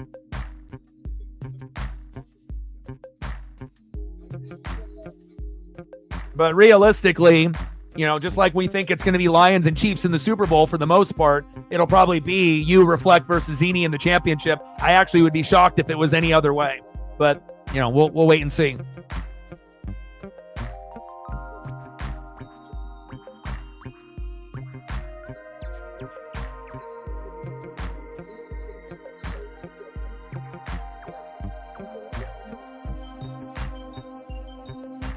Yeah, but also too, it's it's the emergence of Bo and Denver, and obviously Denver looks like if they keep going in this trajectory, they might barely miss the playoffs, or they might get in with a wild card. I don't think anyone had Denver with 7 wins at this point in the season, and again, the Chiefs are barely hanging on. The Chargers and the Broncos are much better than expected, but again, Bo Nix, we thought he was the most NFL ready with Michael Penix Jr. We thought that he could be better than Jaden Daniels or with Caleb or Drake May, and he's proven with less, he's able to do more. And again, we'll see how it goes, at the rest of the way, but it looks at this point that Bo is going to win Offensive Rookie of the Year, most likely, unless he ends up getting hurt or they end up going on a big slide. But, Denver is definitely playing very, very well at this particular time, and Bo is a big part of that. Yeah, and Bo and Sutton are doing the same thing as Russ and Sutton did last year, on Denver. So, again, sometimes, it takes a little time to get that chemistry. But once they have the chemistry, then it's going to be almost like a weekly thing. And then if it ends up not being Sutton, then it might end up being Troy Franklin, his Duck teammate, obviously from last year. So, interesting to see how this NFL is, kind of playing out. Cowboys had 22. Yeah. And again, you got to think they don't really have running backs or tight ends. I mean, obviously, Dulcich, going into the year. And, you have some guys. Cortland Sutton is like the best option. But again, there could be a lot of improvement on that Denver squad. Offensive line, defense, skill position players. So that's what makes it pretty amazing that you're doing more with less. It's not like you have the Commandos or Bears offensive weapons, right? Like Jaden Daniels and Caleb do, and you're putting up better stats with less. Got a little bit more help than Drake May and the Patriots supporting cast, but you don't got the same amount of offensive weapons as the Bears and Caleb and Jaden Daniels as the Commandos. So, but it looks like the NFL is in pretty good hands at quarterback, at least from this particular draft class, and we're still waiting for Penix Jr. and McCarthy to get a chance maybe next year to show what they can do.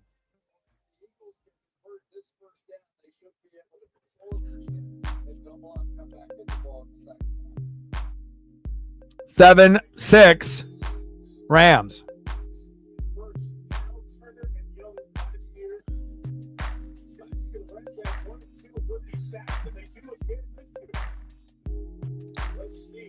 Third down and 5. 4 wide. Shotgun set. A.J. Brown in motion. Audible called. A.J. on the move. Hurts steps up. And he's going to run for the first down marker. And he is very close to that marker. First down, Eagles. Move the chains.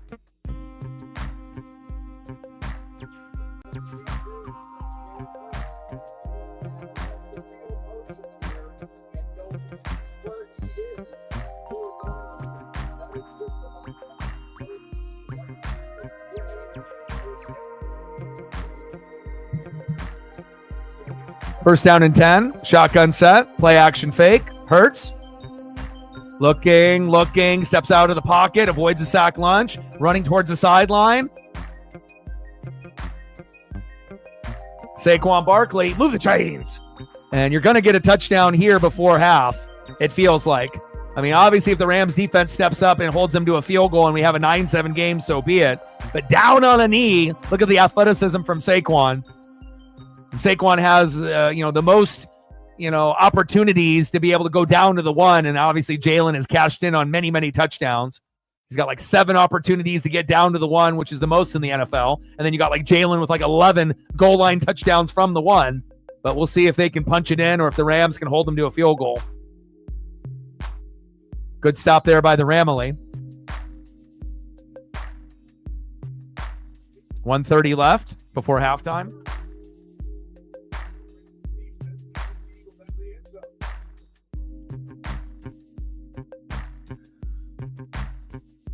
Well, plus, we wouldn't want the Giants to have Saquon. I mean, I guess it would give the only reason for us to pay attention to the Giants. You know what I mean? But if you're in a dumpster fire organization, you know, and you got a chance to be able to leave, you know, it's one thing when you get booted out like Daniel Jones, but everyone knew that he wasn't the guy, right? They were stupid to give him the money after giving him the money already. You know, that was stupid, but you know, it's nice to be able to see a player that has this type of talent, you know, go somewhere where he's going to be appreciated and on a good team that, you know, they might be able to make a Super Bowl again now, you know, or an NFC championship game at the very least and win the division. So it's like, you know, OBJ and Saquon made the Giants when they were first there, but that is a dumpster fire through and through. I mean, anyone that thought that Daniel Jones was the guy shouldn't be owning a team. Shotgun set. Hurts. Floater. He's open. Touchdown. Oh, and he dropped it. Oh, my. The A.J. Brown tutty dropped in the end zone. Wow. 3rd and goal. Oh, my. A.J. Wow. And you got to have stronger fingers, my guy. That's a touchdown for majority of the receivers there, but you got a little lazy and it got punched out late. Come on, AJ, focus. 1, 2. That might be a touchdown. I mean, based off the 1, 2, I think that's a touchdown. I think you got enough. You got 2 steps in, the 3rd foot half out of bounds, and then it gets punched out. But caught 1, 2. That's a touchdown. Give him the tutty.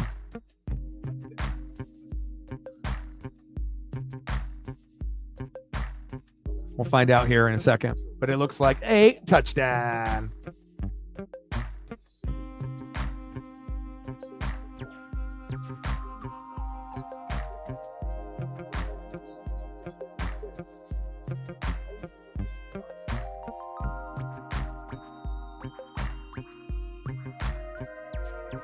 Anything else you want photo-wise, since there's not a whole lot of grub with the Hawks? Anything else you want to be able to see reflect, let me know. And I got to delete some of these other photos, make some more room.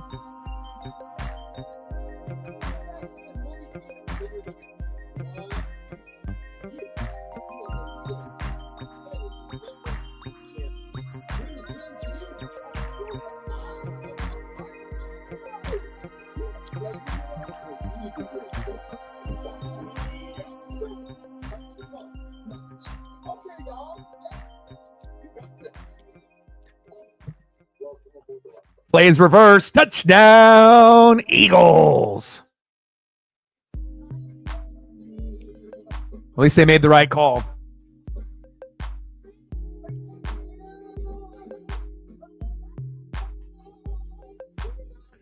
And AJ's got to be incredibly lucky that he was that close, you know, to the sideline to be able to get a few of those steps in.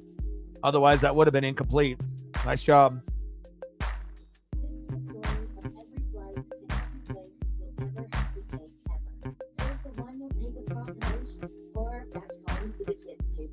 All the flights to all the places with all your friends get married in the same year. The work one, the fancy work one. The flights you'll take with them, the ones you'll take STL in the building. What's good? all the flights.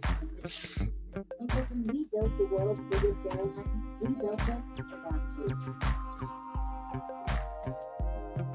Hey Chris, I would buy something on the tree. You gotta get a tree because Target's Black Friday sales on now with everything from trees to boots to farmers. I gotta give these presents to an only one. Super. Get up to 50% off tech, toys, and more. Only at Target.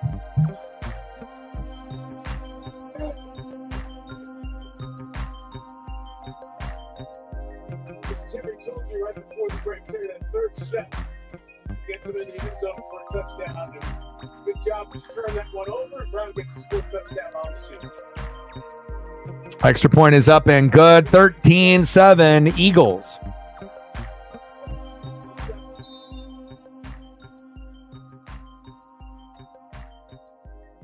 All right, Rams, your turn.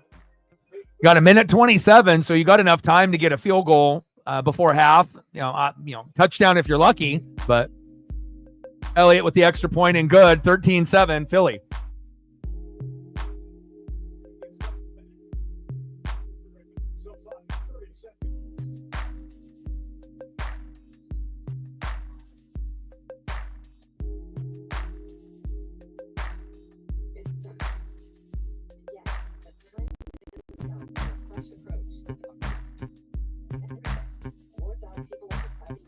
Yeah, and the only reason the Cowboys defense scored so many points at the very end of the game when they went for the onside kick and they returned it for a touchdown. So, anytime you end up getting touchdowns on special teams or defense, that's how you end up getting those points up to 15, 20, 25 points on D. So, just what kind of a crazy matchup.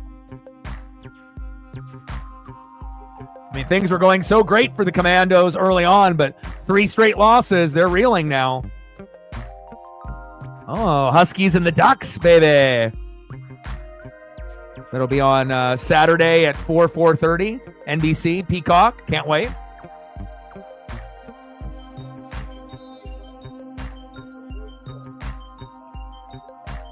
It's a defensive affair here today.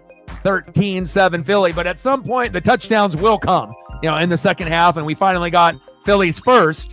And again, you're going to end up getting another one by the Rams at some point. You ended up getting the Kyren Williams, but you assume Puka or Cooper Kupp is going to end up getting one at some point in this matchup. Maybe not both, but at least one of them has a good shot.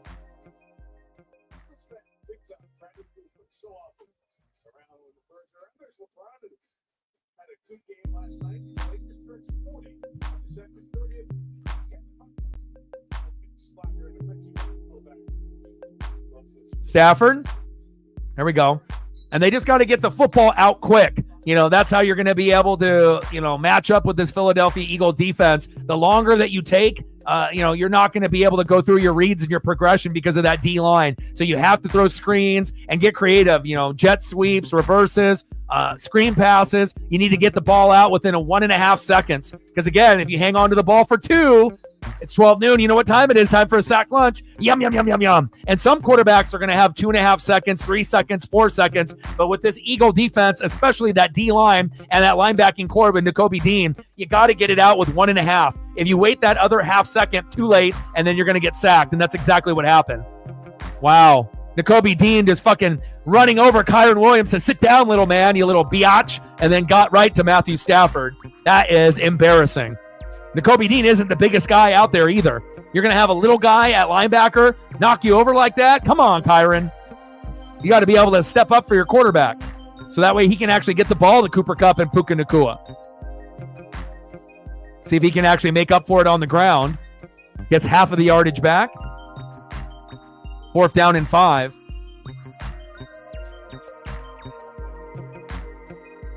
Yeah, Dean has been fantastic.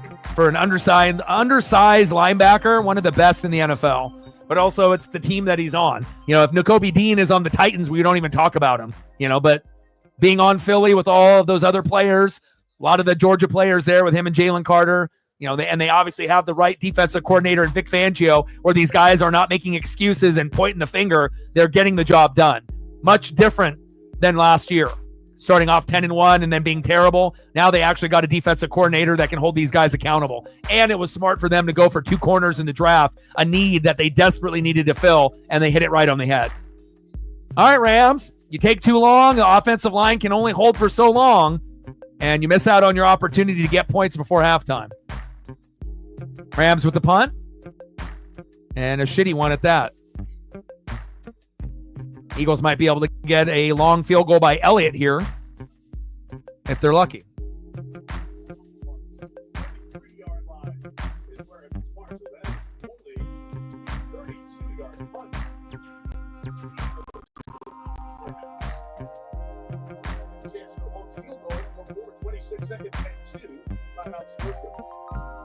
Got to get the ball out a little bit quicker than normal. And a lot of the routes that if you notice with Cooper Kupp and Puka Nacua, the ones that end up turning into those 50-yard touchdowns, that's when Stafford has 3, 4, 5 seconds. So that way they can go to a stop and go or run a post route, wait for it to develop, then he can get the ball to the receiver, and then they can give you those yak yards for the extra tutty.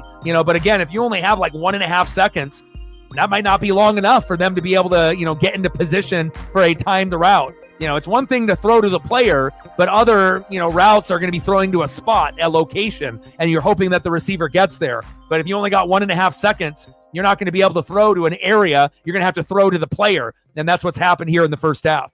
Eagle defense has been money. Jalen, good protection up front by the Philly O-line. Almost intercepted. Flag on the play. It's a flag party. But Philly in full control in this matchup.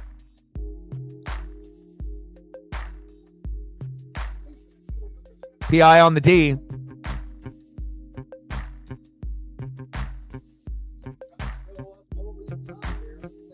Let's look at Lake if he's early.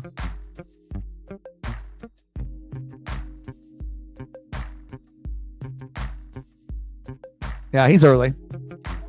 It's a bang-bang play, but he's early.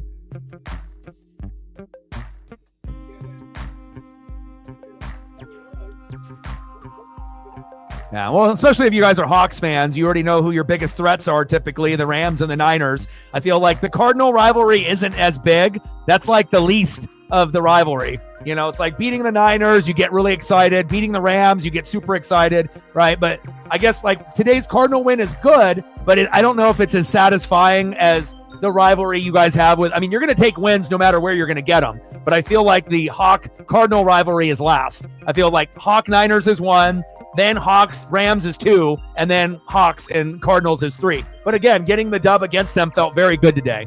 So I understand where you guys are at.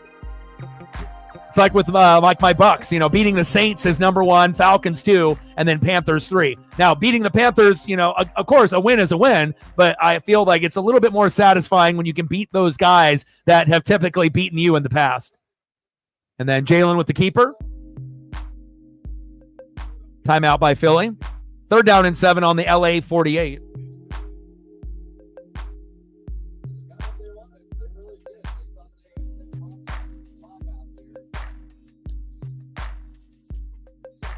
$13-7 Philly.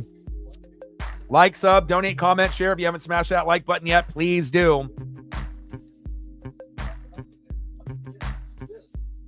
We're only 3 away from 20, so if you're in the room and haven't smashed that like button yet, please do. 2 more from the goal, and then we can maybe hit the algorithm. Thank you so much. We're at 18, 2 more to go. Let's get it, baby.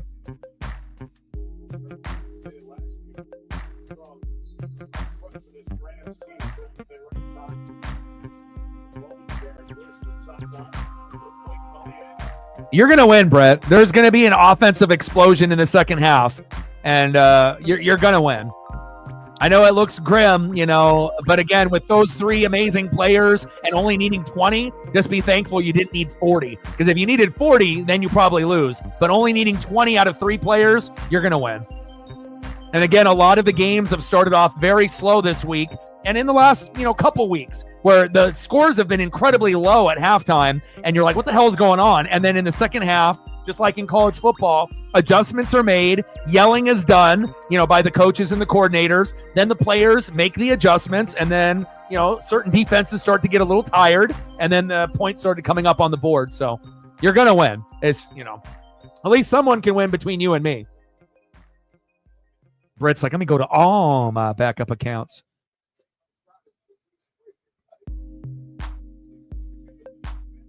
Fourth down and 7. Timeout called.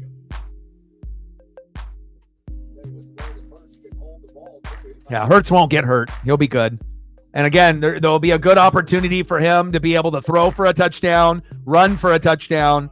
Jalen has, you can ask Reflect. I know what Jalen does week in and week out because I'm always looking at his stat line. And there's been a lot of games where, he's been at a very low number, 5 points or less, 8 points or less, at halftime or in the third quarter. And you're like, oh, God. But then when the game is over, you'll end up looking at his stat line. He normally hits, 18 or more. It's just sometimes you have to wait to the third or fourth quarter, and they kind of make you sweat it out. And then he finally gets those points that end up happening. But there will be games where Jalen ends up getting 20 in the first half, and you're like, wow, he might end up getting 40. But it's been a little bit more of a defensive battle in the NFL on some of the matchups, and sometimes you're just going to have to wait to the second half. But at least you're going to win this week. I wish I could say the same. Thank you, Brett. Yeah, well, plus I know you try and I try, and, at least we could have one winner between the two of us. 4th down and 7. But I'll help you next year. Shotgun set. Jalen. Oh, and he runs right into the Ramley. Great defense there by the Rams.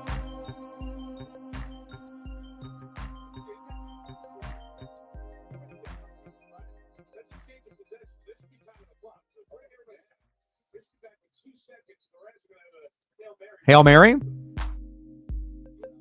want to take a crazy long field goal try here. Where are they going to place that ball? Hey, if there's 2 seconds, go for the Hail Mary. I mean, we've seen crazy shit happen, right? Thank you for your backup there. And thank you for getting us to 20. I appreciate you. Love you.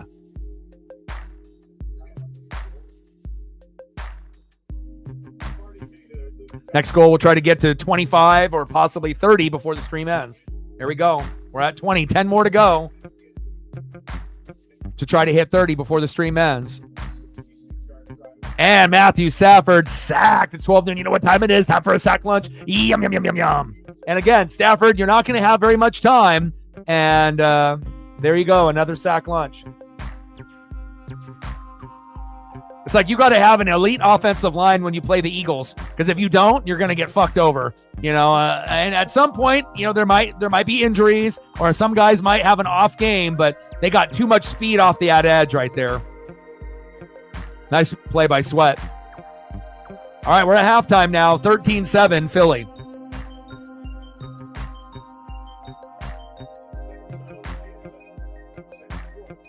Thank you. I appreciate you.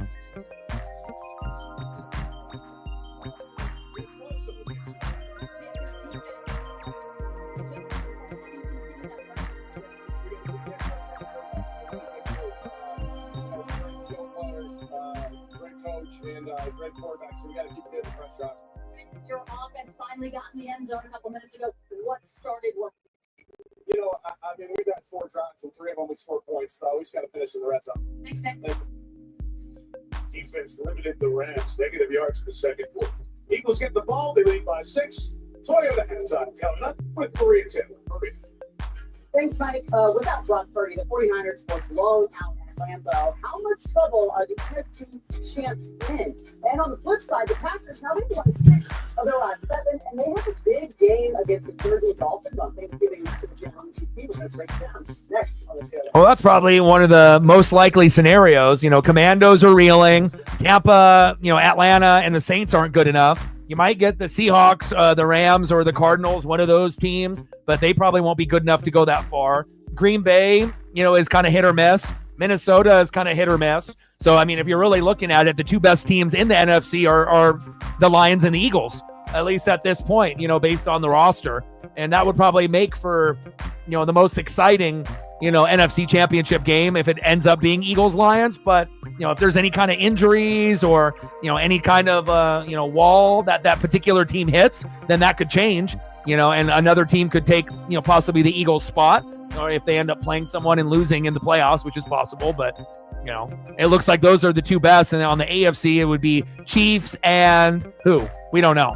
Chiefs and Ravens, Chiefs and Chargers, Chiefs and Steelers, Chiefs and Buffalo. I don't think we really have an answer on the AFC side on, who the 2 best teams are. You could say Chiefs is one, but who's the other one? But Buffalo doesn't have a defense, right? The Ravens don't have a defense. And then you got the Steelers and Chargers that do, and their offenses are pretty good. They may not be as good as, Lamar's and Josh Allen's, but they're not that far behind.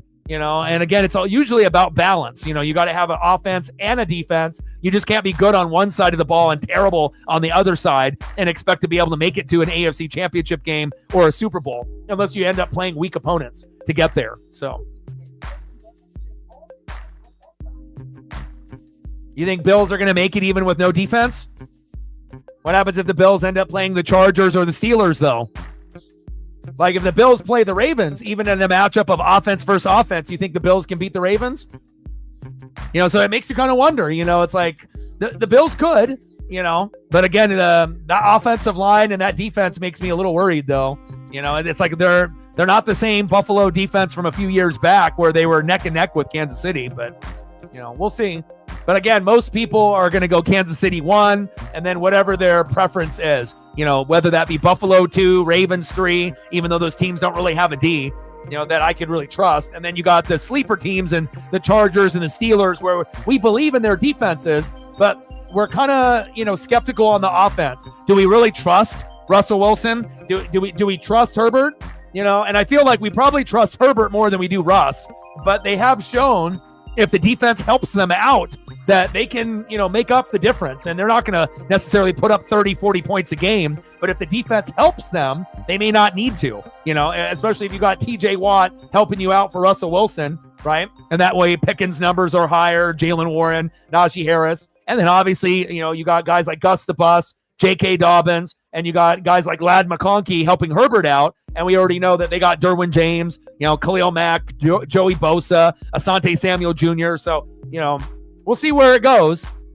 Defense wins games, defense wins championships, but it just makes me a little skeptical with the Bills and the Ravens. And again, it's like with them, if they end up making the AFC championship game, obviously they're just going to be trying to outscore your opponent, and they know their defense stinks, but how far are you going to be able to go before that catches up to you? I've never heard of a team that doesn't have a defense winning at all. So, yeah. You're hilarious.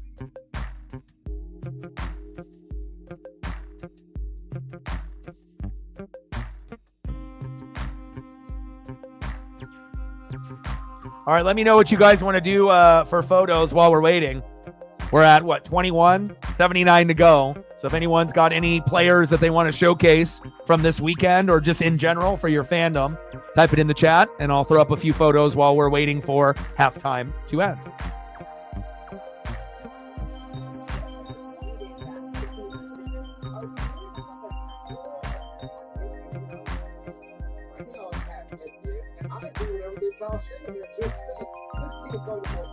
Team in the division, but no matter what, it seems like we got to win the guys are in and out of the lineup, miss field goals, not stopping the run like you said today, turning the ball over, not tackling. Exactly. They just don't show up, and it's hard to get out of that once you get rolling week 12. We're at the time of the year where it's like, you are what you are, right? And I think that's what we are. We're here with the San Francisco 49ers. Brock Purdy's making a lot of wow plays, but he's also made some whoa plays. Where's the spark going to come from? Christian McCaffrey came back a few weeks ago. The offense still hasn't got back to the physical run game. The defense isn't nearly as physically intense as we've seen in the years past. And their schedule scares me down the stretch. And that's where I don't like the outlook for them overall. Yeah. They have a shot, but it's going to be tough. And we'll see whether or not Brock Purdy is able to come back. You see that next game at Buffalo. That is all right. Sunday Night Football. Now, coming up, we dive into the Dolphins and the Packers ahead of Thanksgiving. Their night game on NBC. But first, a quick traffic report from Toyota featuring. Yeah, Jeddah didn't really do a whole lot today. It was really Hawkinson and Addison. So for those people that had Jeddah in fantasy, probably punched a wall or two or punched at the air, but that's what happens sometimes. You could still be one of the best players at the position, but sometimes it's just that random weird game where you just don't get in the end zone and you don't get a whole lot of opportunities. Nothing is a guarantee in fantasy football, as we know.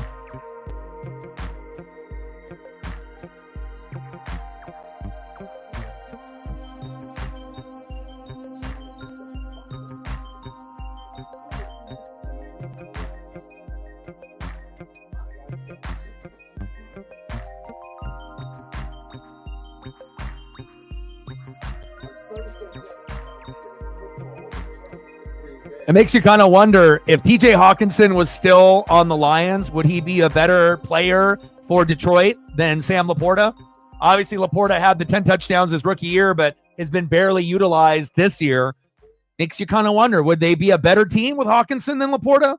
Tough to say. I mean, both are two of the top 6 tight ends normally, but makes you kind of wonder what could have been if they would have kept him. But obviously Minnesota is very happy to have him and within the division too.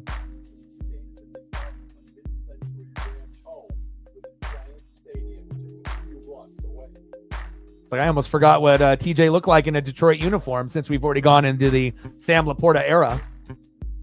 Seems like it's been a long time since he wore that uniform.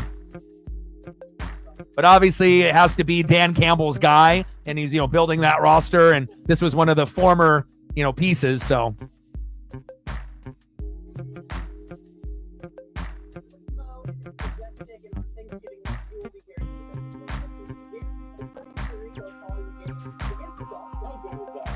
Yeah.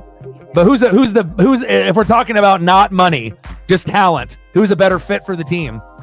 Laporta or Hawkinson for the Lions? If money is not even an issue. It's kind of tough, because again, we've seen both players, go crazy, but again, Hawkinson has been, hurt maybe more than Laporta, but Laporta has been, kind of banged up here and there, but not as bad as TJ, at least up to this point.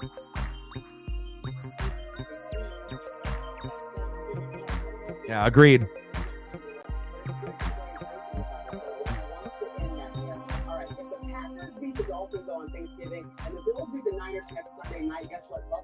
I need to go get a water. Any other photos or anything else that you guys want to be able to see? Comment in the chat. Let me know. I'm going to check up on Paisley as well. 13-7 Eagles.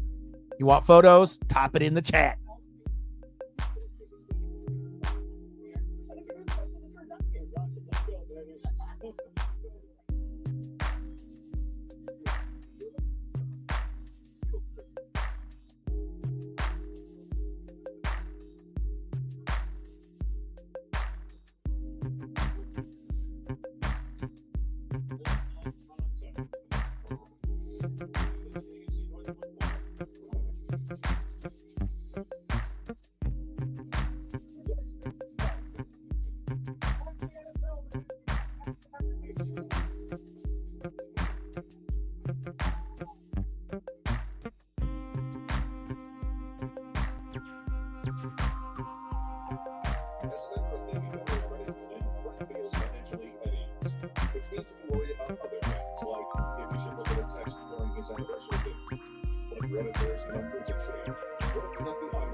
Hey,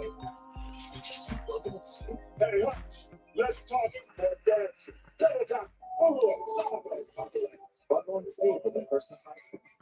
All right, I'm back. Paisley's on the couch.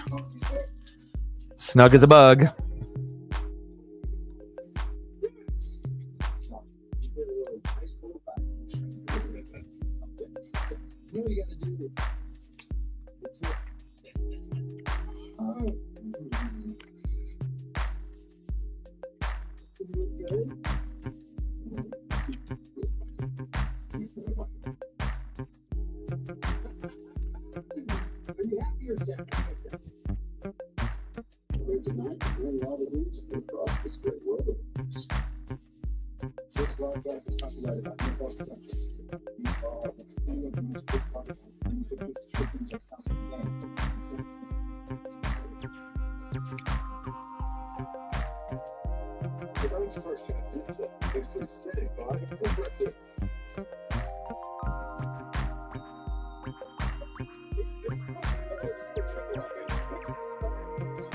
All right, we're about to get into the second half here. And hopefully we'll have a little bit of an explosion of points, even though the defenses are pretty stout, especially with all the offensive firepower that you have at running backs and wide receivers for both teams.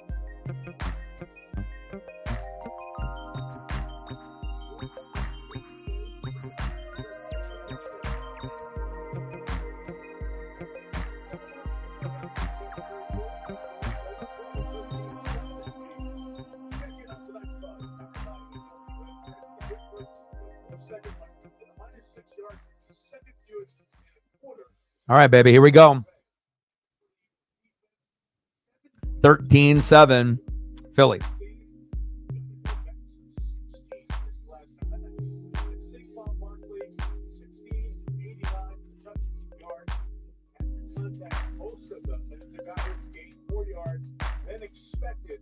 Yeah, but the Buffalo Kansas City AFC Championship game and Eagles Lions Championship game, those would probably be the best. You know, it's not like I wouldn't mind seeing, you know, a surprise team like the Steelers or the Chargers. You know, I don't think the Ravens are going to be able to get there because their defense is so shitty, but, you know, you never know. They get into some kind of offensive rhythm and they just outscore the opponent. You know, we already know how good Lamar and Derrick Henry and Zay Flowers can be when they're on. So,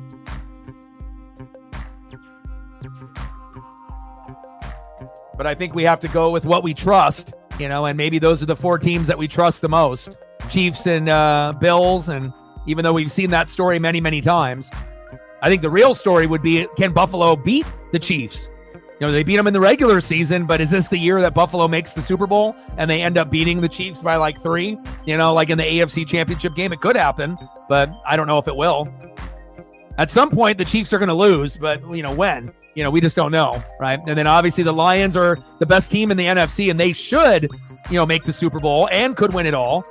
That would probably be my preference. If I could have one team win it all, it'd be Detroit. But, you know, but if they got to go against Philly, Philly is good enough to make the game interesting. But as long as Detroit's players don't get hurt, and the same with Kansas City, it's going to be far-fetched to be able to see any teams other than those two make it, but you never know. That's why we play these games. Wow. Go, go, go. Oh, my. 70-yard tutty. The 50, the 40, the 30, the 20, the 10, the 5. Touchdown, Eagles. And when I told you there was going to be an explosion, there it is. First play in the third quarter, 20-7, Eagles. Wow. Told y'all.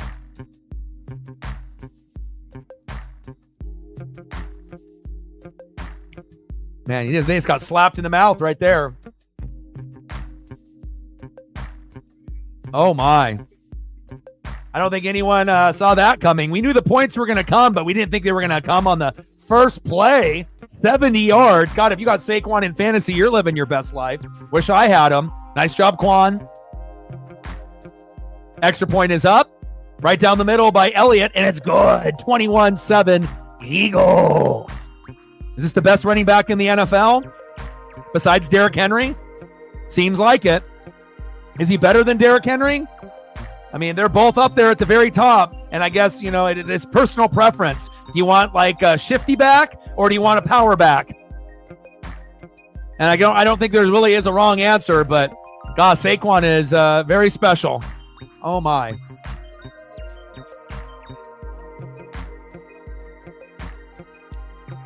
I mean, I remember when I had Josh Jacobs, Nick Chubb, and Saquon Barkley, and they were 3 of the top 4 running backs in fantasy a couple years back, and I never even had to change them out of my lineup. I just started all 3 of them the whole year.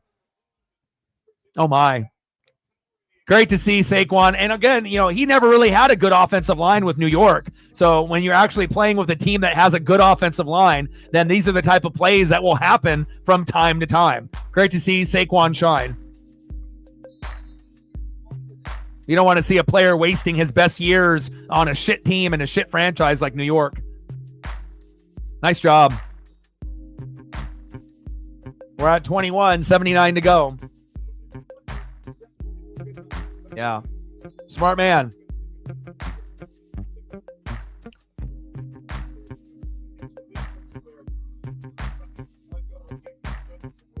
All right, Rams, your turn.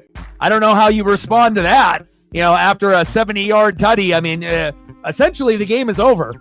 You know, again, you can say, well, the Rams have a shot, but let's be honest, they're not coming back in this game. You know, if you're not going to be able to stop the run and you're going to give up a 70-yard tutty first play in the third quarter, you lost. The game is over. Mentally, you're destroyed. Now, you can still end up getting another Kyren touchdown. You could still end up getting a Cooper Kupp or Puka Nacua fumble. Uh-oh. Kyren is fumbling left and right these last 3 weeks. What the hell is going on?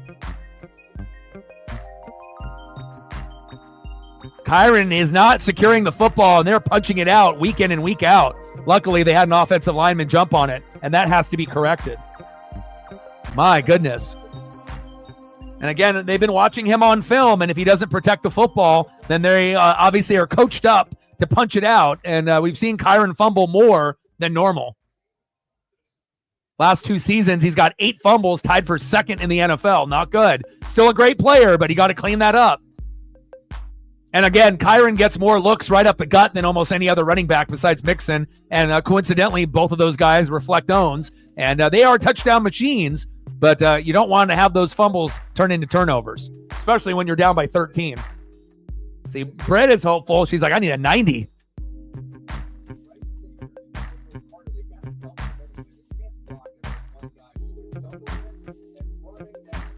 But the Eagle defense will get tired at some point in this game, and the Rams will put up touchdowns before the game is up. But how many touchdowns will the Eagles score by the time the Rams get theirs? That's the question. Stafford finally gets some a little protection there. What a catch by Puka. Holy fuck. Oh, my. Flag on the play. They got some athletes. Puka and Cooper Kupp are ridiculous. And can you imagine once they get a quarterback better than Stafford? Right? Then the Rams will be reeling and rolling. First down. Yeah, I watched a lot of the games today. You know, I'm always during fantasy. I'm always watching Red Zone, and I watch multiple games at the same time. What a fucking catch by Puka! Ridiculous.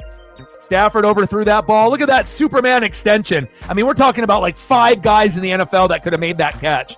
Amazing. Nice job by Puka. Ridiculous. Play action fake. There you go. Got to use the misdirection. And again, the play calling wasn't very good in the first half. You got to play to your strengths and understand how good Philly is, and you got to attack the weakness, which is going to be the linebacking core in the secondary.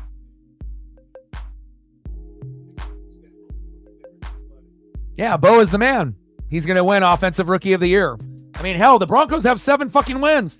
You know, a lot of people thought that they would max out at like 5 this year. So, you know, I get it. It's the Raiders. But still, in the past, the Broncos would have lost that game. So, you know, we'll see, if the Broncos make the playoffs. But again, it shows you Sean Payton, Bo Nix, Denver turned it around, right? Harbaugh and Herbert, he got to, make sure that Herbert wasn't wasting his best years, turn that team into a run team and a defensive first team. And, you got both of those teams in the division to turn it around. And they are getting that much closer to Kansas City. It's not like Kansas City is blowing teams out. They got the most wins by 7 points or less. So, I mean, if the ball bounces in any other direction, maybe the Chiefs, end up being a good team, but not the best team in the AFC. So they've gotten a little bit lucky this year too. So, yeah, we'll get you some style points. Yeah, but you already knew that Green Bay was going to win because Purdy was out. So everyone's numbers, were lower. It didn't matter if Kittle played or Debo or Jennings. Hell, even CMC couldn't even play well. So, I already knew the Packers were going to end up winning that game. I don't like Green Bay. I'm not a Green Bay supporter, but I recognize that they might end up being the third best team in the NFC, even though they are up and down. Detroit obviously is the best. Philly is probably second best. But then who's third?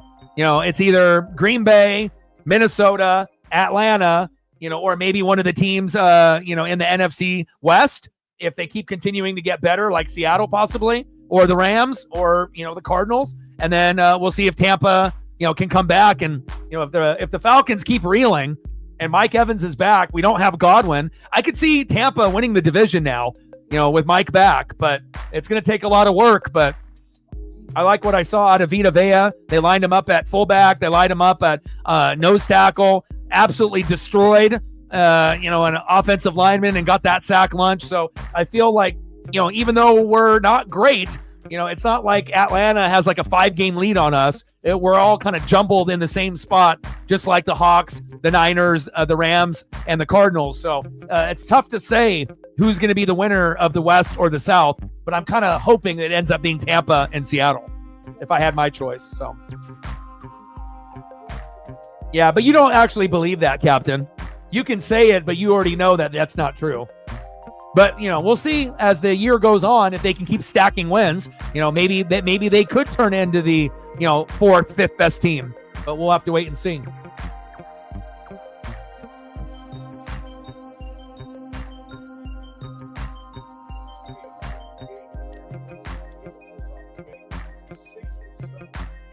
LaFleur.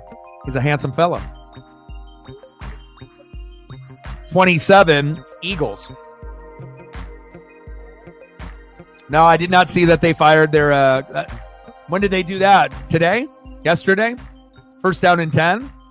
I was all about college football yesterday. Nice defense there by the Eagles on Kyron Williams. -6 yards there. Brandon Graham and company saying, sit down. Today. Will in the building. What's good?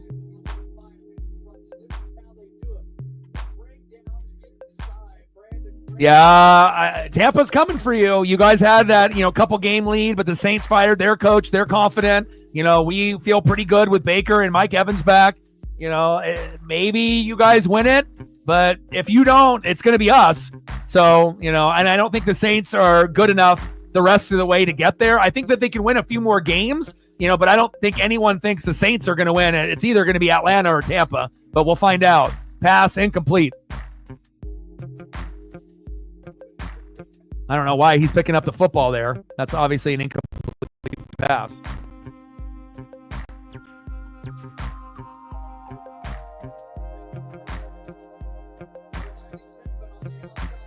Yeah, we'll find out, man. That's why we play these games. The season is long.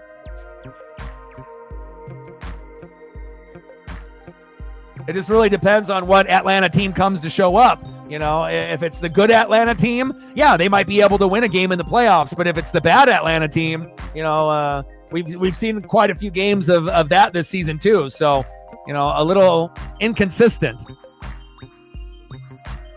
But it should be the Falcons or the Bucks that win. And then we'll find out who is going to win between the Hawks, the Rams, the Niners, and the Cardinals. That one is tougher to call. Down the, baby, incomplete Puka Nacua. That could have been a tutty. Flag on the play.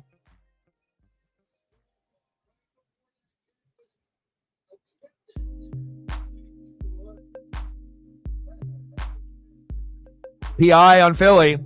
Now the Rams are going to score.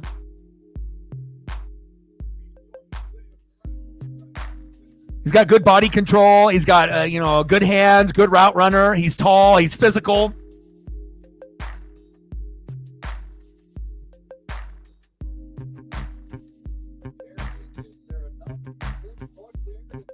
I'm not sure if I would have called a penalty on that. He does grab the... Yeah, I wouldn't call a penalty on that. Sometimes you see him grabbing, the hip or the waist. But I would say that's not a flag on that play. I would have brought that back. Man in motion. Hand off. Kyron pumping those legs. Getting a push from behind, but not enough from Philly's defenders on that D-line.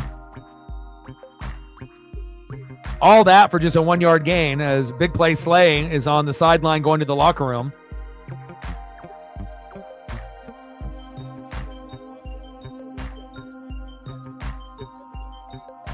First replay, it looked like maybe, but after they slowed it down, I didn't see enough of the hooking around the waist or, we've seen guys hug and grab and be all over a guy, but that was definitely a bad call. Maybe trying to get the numbers a little bit closer for the point spread, for Vegas and the bettors. Play action fake. There he is. Touchdown. And that's not Cooper Kupp. That's not Puka Nacua. That is Demarcus Robinson. Thanks a lot.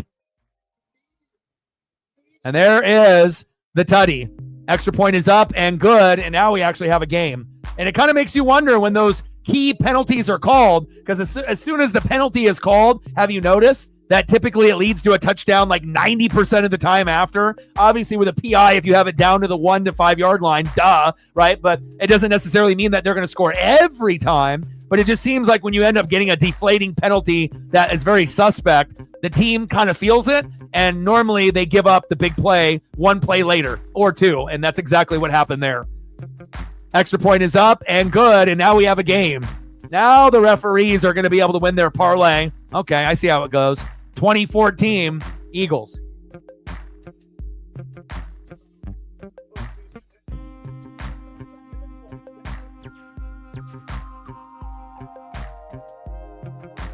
Oh, it's terrible, bro. Like in the last 2 years, I used to be one of those people that I would listen to conspiracy theories and I've read the stories of certain refs that have gotten caught cheating in college basketball, back in the 70s and the 80s. Donahue in the NBA, where he rigged it for the Lakers to beat the Kings when the Kings should have won with, Mike Bibby and Doug Christie and Chris Webber and Vlade Divac and Peja, Bobby Jackson and Hedo Turkoglu.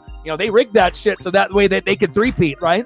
But again, we haven't really heard a whole lot from college football refs or NFL refs getting in trouble for it, but it kind of makes you wonder, and normally it's flags that aren't called at the end of the game that dictate the outcome of the game. It's not that they're calling a penalty that shouldn't have been called. It's that they turn their head and they look the other way, even though they see a penalty is happening and they're penalty happy in the first, second, and third quarter. Penalty here, penalty there, penalty everywhere. It's a penalty party. And then in the fourth quarter, right, when you've had some suspect penalties that may or may not have actually been a penalty in the first, second, and third quarter, then you see a blatant face mask that they decide not to call, and then it determines the outcome of the game. And I don't like it one bit, and then it makes you kind of wonder, who's in on this? Is this Vegas? Is it the referees? And again, the explosion of sports betting is at an all-time high. So for some type of cheating or collusion to happen is, a lot more realistic than it was maybe 10 years ago, just because there wasn't as many sports betting opportunities for it being legal in so many states. Now it's legal in more states than ever. So I don't know, man. I just want to see things called fairly, but it seems like some games seem to be rigged to a certain degree. I'm not going to say every game is rigged, but there's definitely is some suspect calls and no calls, that make you scratch your head. So.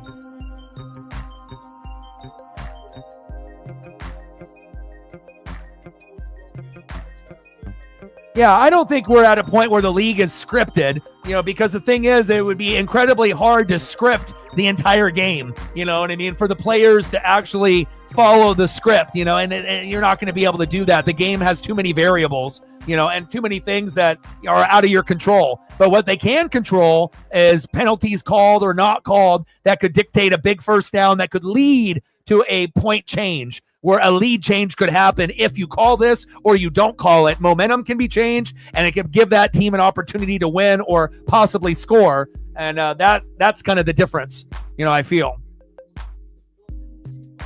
Getting it done on the left side, scored by Ronald Dickerson. Continuing to push you off the ball, right back, third and shot. And it is just stay on your back. Yeah, and also too, when you're number one, like you said. But if we're really being honest, like Patrick Mahomes gets treated differently than every other quarterback, right?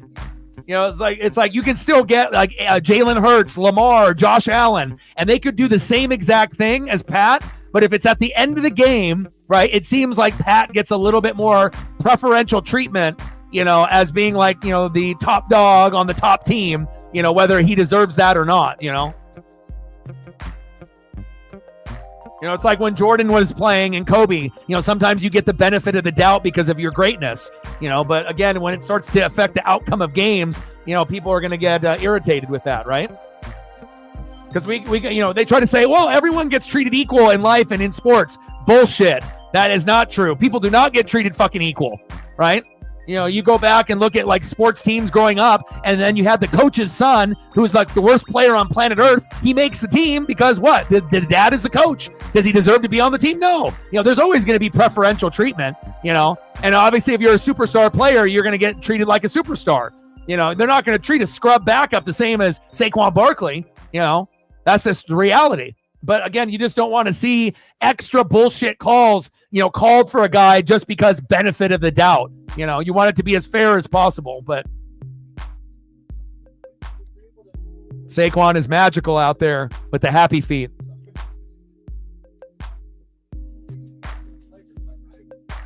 And that's just me, not being a hater. I'm just, watching games and seeing how things are called, And again, there's going to be certain players that are protected more. Like quarterbacks are protected more than anyone else compared to back in the day, right? And some of the superstar guys do get the benefit of the doubt. Josh Allen, Lamar, Patrick Mahomes, Jalen Hurts. If you're one of the top 5 guys, they've earned the right to be recognized as one of the best, but they haven't earned the right to get a call that didn't happen to go in their favor,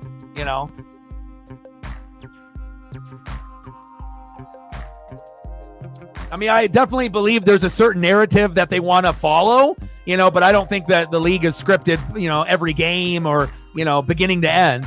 Too many variables. Jalen. First down, Eagles.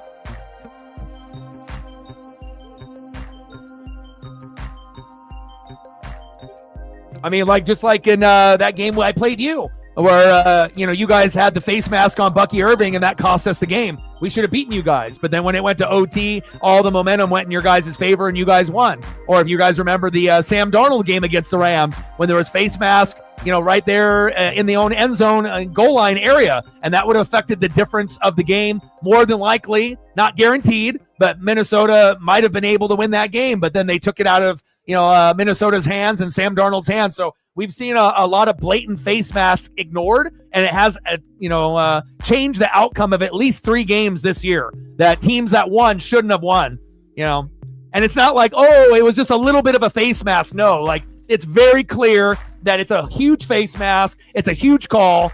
You can blatantly see it. And even with that Darnold one, you had 3 refs, staring at Darnold, and they still didn't call it. That's what makes you think that it's rigged. When it's blatant and his neck gets twisted, and they just didn't want that team to win, or they had a certain type of point spread, that they wanted to, have happen. So.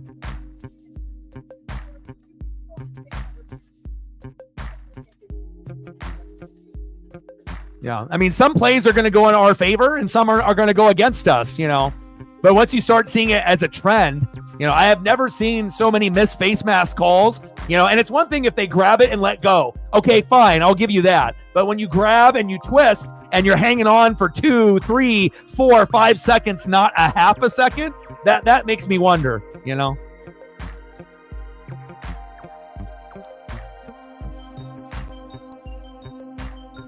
But, that's football, right? In the future, hell, we might not even have human refs. It might be a bunch of fucking robots on wheels, skimming by and, things and, robot umps and having robots, on the field and whatnot for baseball games and football games. You never know. With AI and everything that's going on. Jalen, scrambling, gambling, flag on the play, first down, Eagles. It kind of sounds funny as we talk about it, like robots on the field, but it literally could happen in the next 50 years, maybe even sooner than that. Flag on the play. Is it a hold?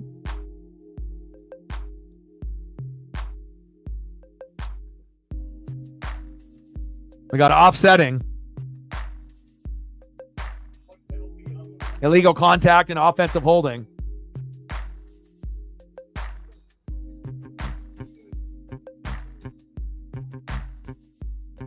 (2014) Philly. Like, sub, donate, comment, share. If you haven't smashed that like button yet, please do. Help your boy out. Try to get us to 25 or 30. And I believe we're at, 21, 79 to go to hit the goal. And good to see you in the room too, Will. Even if it's only briefly, like I said, I feel that your presence is always welcomed here.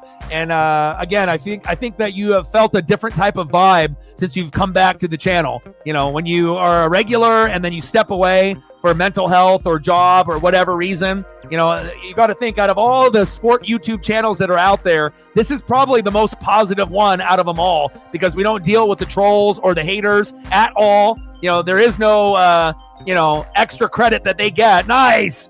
Saquon rumbling and a bumbling. So if you're looking for a place to be able to watch sports and wrestling in a positive environment, I mean, this is the place. So, and it kind of makes me, wonder that, if you realize that it's going to be good for your mental health to be here, right? Make an effort to be here. Again, it's like, I think a lot of us, we realize that too. It's a little bit of therapy for all of us. A lot of us have a lot of shit going on, and it's always good to have like-minded people that actually care about others to try to support each other genuinely to make things better.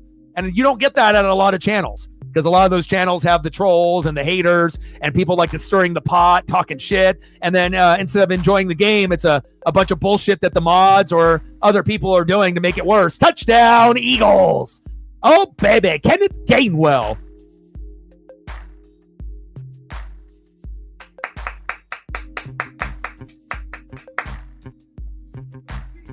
Yeah.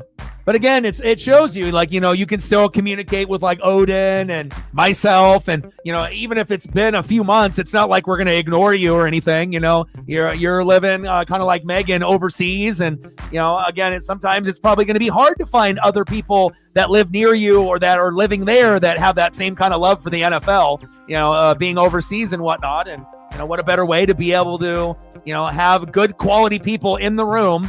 And being able to, raise your vibe, increase your mood. And sometimes we can be in terrible moods, right? Terrible, right? But if I know I got Paisley and I have access to her and to be able to exercise and go outside, and then we have each other here in the room, that's all I need. Again, I got a couple close friends, I've really cut my circle down where I only have like a couple that, I'm going to really, talk to or hang out with, and maybe one that is like my true best friend in Justin. And, that's about it, and again, I have other friends, but not as close as Justin and whatnot. So, and sometimes it's like you can have really good friends that in a hometown state that you live in, but that doesn't mean that you're going to see them on a regular basis. As you become an adult and you get older, people have lives. They have kids, they have pets, they have jobs, they have hobbies, they have activities, they have boyfriends, they have girlfriends, they have wives, or you're single and you're just, doing your own thing.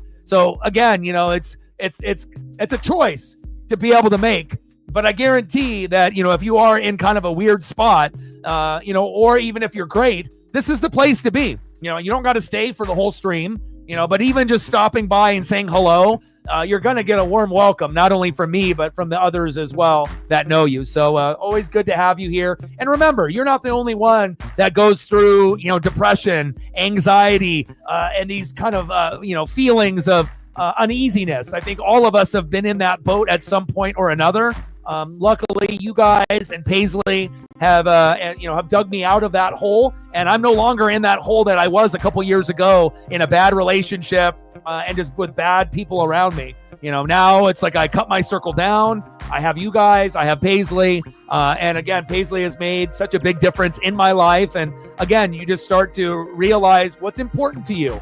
Life is short, so make sure you're taking advantage of those good friendships and relationships that you have at any given moment. Our lives could be over tomorrow. So again, don't waste any single day. Like I tell people, like with dogs and whatnot, for every one day that you live, that's like a week for a dog. Just think about that for a second.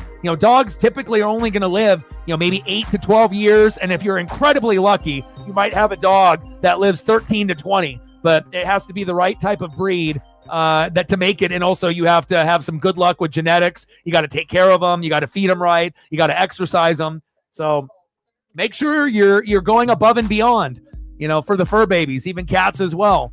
Again, you'd be really surprised if you really dedicate your life, not only to, humans and your relationships, but if you dedicate your life to your pets, you start to realize how much better your life is when you have that type of mentality.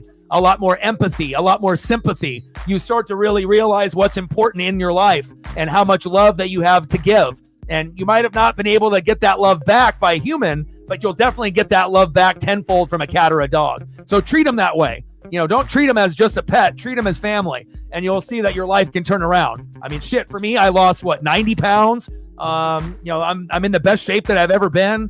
I feel internally grateful for the people that I have in this room the daily supporters of this channel. And again, it's going to keep getting bigger and bigger as long as the Ducks and Mariners continue to get better and better. It's not about how many people we have in the room. It's not about, the total sub count. It's about the quality people that we have in the room. And again, it would be amazing to have more. But again, if we have to filter out some of the bad to have the good, I'm willing to do that. Little screen. There's my guy, Cooper Kupp, Eastern Washington, baby. I need Cooper to get a touchdown. It's not like I'm going to win in fantasy, but let me feel good about myself, okay? And since they're down, you know that they're going to throw the ball a little bit more. So Puka or Cooper Kupp or both are going to have a good opportunity to get into the end zone before this one is over.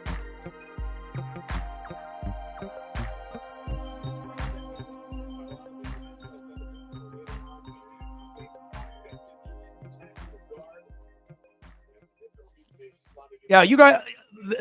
I'm just saying, out of my friends here in Oregon, I used to have like a bunch of acquaintances and a lot of party people that, might not be the best people for me as Paisley comes in the room. Sit down, baby.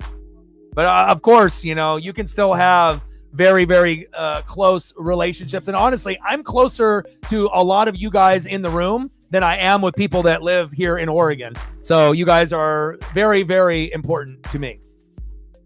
You guys are more than sports friends, because again, it starts off as fans, then it turns into friends, right? And then for some of us, it's family. And we may not be blood, it may be, above and, beyond that. But again, family, is something that's decided by the individual, right? And sometimes you can have friends that are closer than family. And sometimes, even though we can't see each other's faces, you guys can see mine, but I can't see yours. But that doesn't make it any more less of the love and appreciation that I have for you guys. And for some of y'all, we'll end up meeting, for the right situation, right? I'm not going to be able to meet everybody, but there definitely will be a few of y'all that we will meet face to face. And I appreciate you guys very, very much. 21:79 to go. Second down and 10. Shotgun set. Stafford.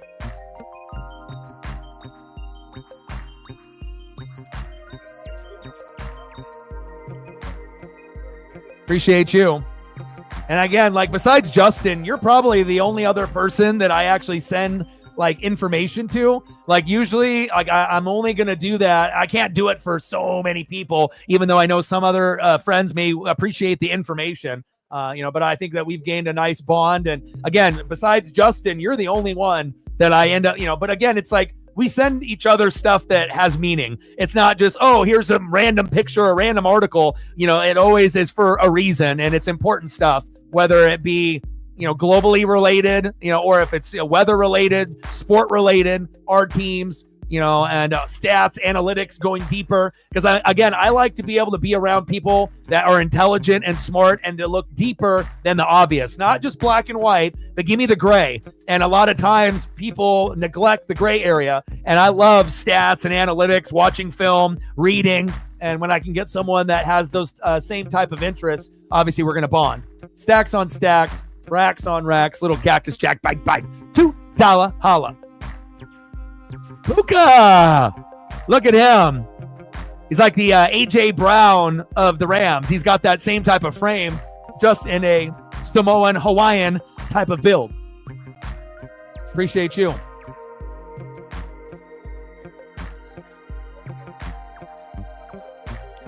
And I can only give my energy to so many people. So really, it's reflect, and Justin, you guys get the, that type of information.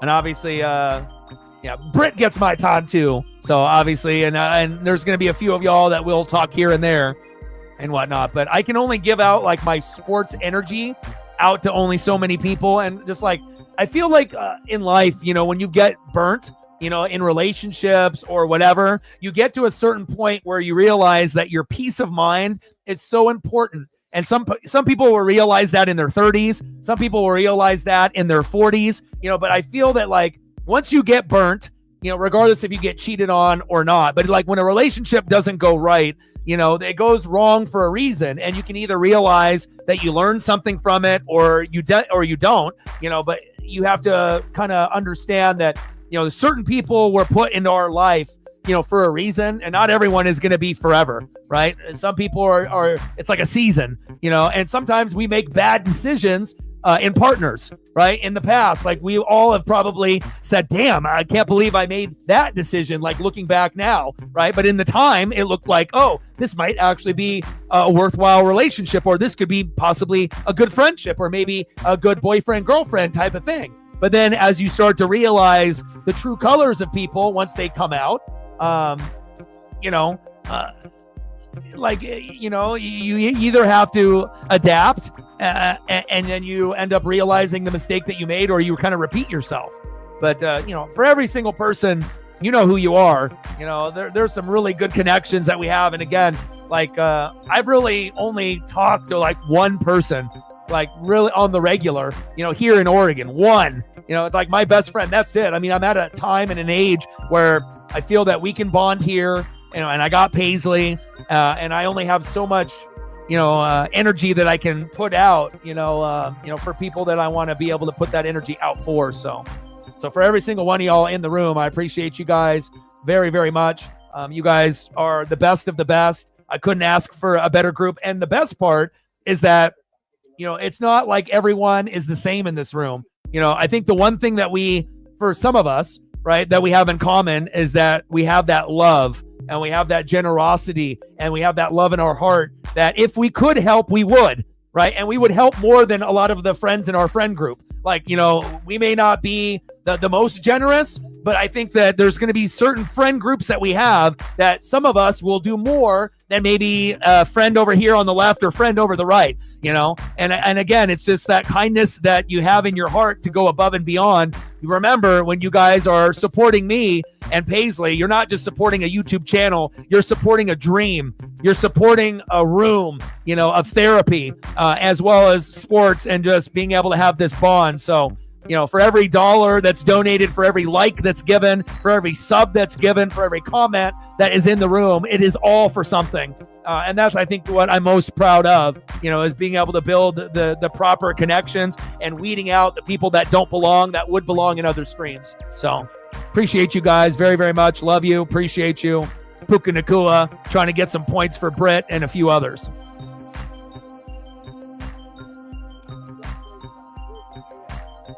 Appreciate you, Megan, very much. Second down and 1.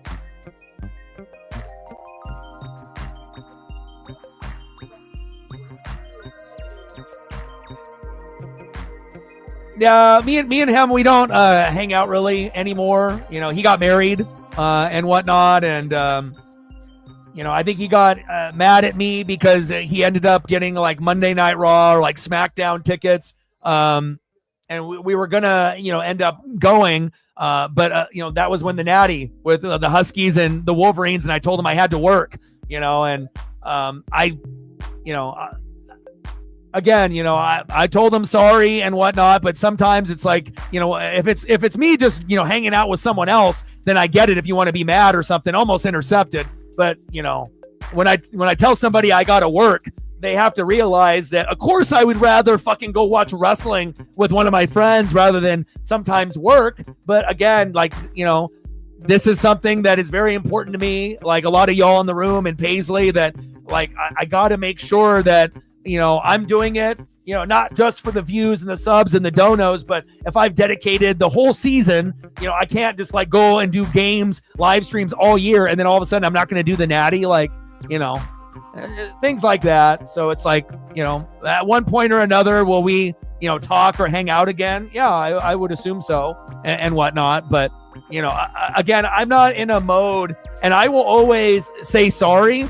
I'm not one of those stubborn people that won't say sorry. I will say sorry, but it all depends if the person will accept my sorry or not, and I never, I never try to purposely hurt anybody ever, but again, it's like, I have certain things that I have to do. And, if people are going to get upset with me because I have to work and I have to stream, and, I got to be able to take care of myself and bills and my mental health and Paisley, it's like, I got to, there's going to be times where I can hang out and let loose and do that. But I have to put a lot of effort and energy and consistency into this channel. So.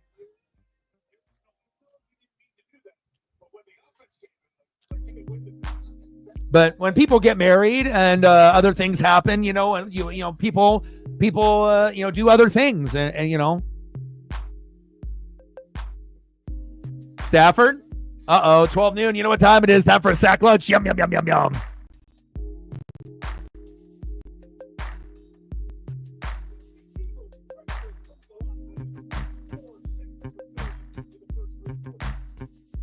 Because I know he's got that love for wrestling like I do, and he's doing other things too. He does reffing, he does like DJing for like weddings and whatnot, and then usually has like a job, so it just kind of depends if he can get his wedding DJ thing to a point where he makes enough money to do that full time, then I assume that's what he'll do. And then he'll just do reffing on the side for more money for fun because he's good at it. And then, if he wants to do like a selling on the phone type of job, he's capable of doing that because that's where we met each other. Kick is wide right, no good. Brutal. AM in the building. What's good? Drive by light. Go Mariners, brother.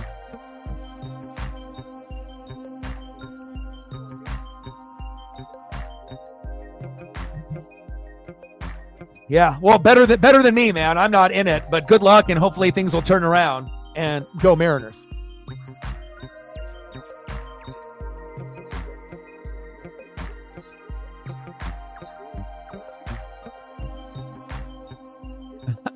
Your guys' division. I don't even know how to describe it. You guys are so hilarious. Like it's so hard to be able to make everybody happy, and there's always going to be the bantering and the shit talking. It almost kind of reminds me of like back in the day with the Giants when they were good with like Phil Simms. The Redskins had Mark Rippon, right? And then you had the Eagles with Randall Cunningham, and then the Cowboys with Aikman, and like the shit talking and the squabbling out of that division back then. They all hate each other with a passion. And I know it's like that. And maybe the Cardinals is in that boat where they're not really hated by anyone in the division. They're just kind of like that last team that's in the division and whatnot. My boy Luis, $20 holla. What's good, my guy? I missed you, my guy. My boy Luis ended up moving to Texas. And, anytime you get someone that that you worked with and has become a friend, and I always say this, and then they come in and show love, because a lot of people are haters and they don't want to see you doing better than them or doing as good as them. Like, I don't know what this competition thing, but Luis is always a real one. And he knows that if there's something that he's doing that I'll support and, coming in and showing love, not only liking the stream or commenting, but throwing a dono this way.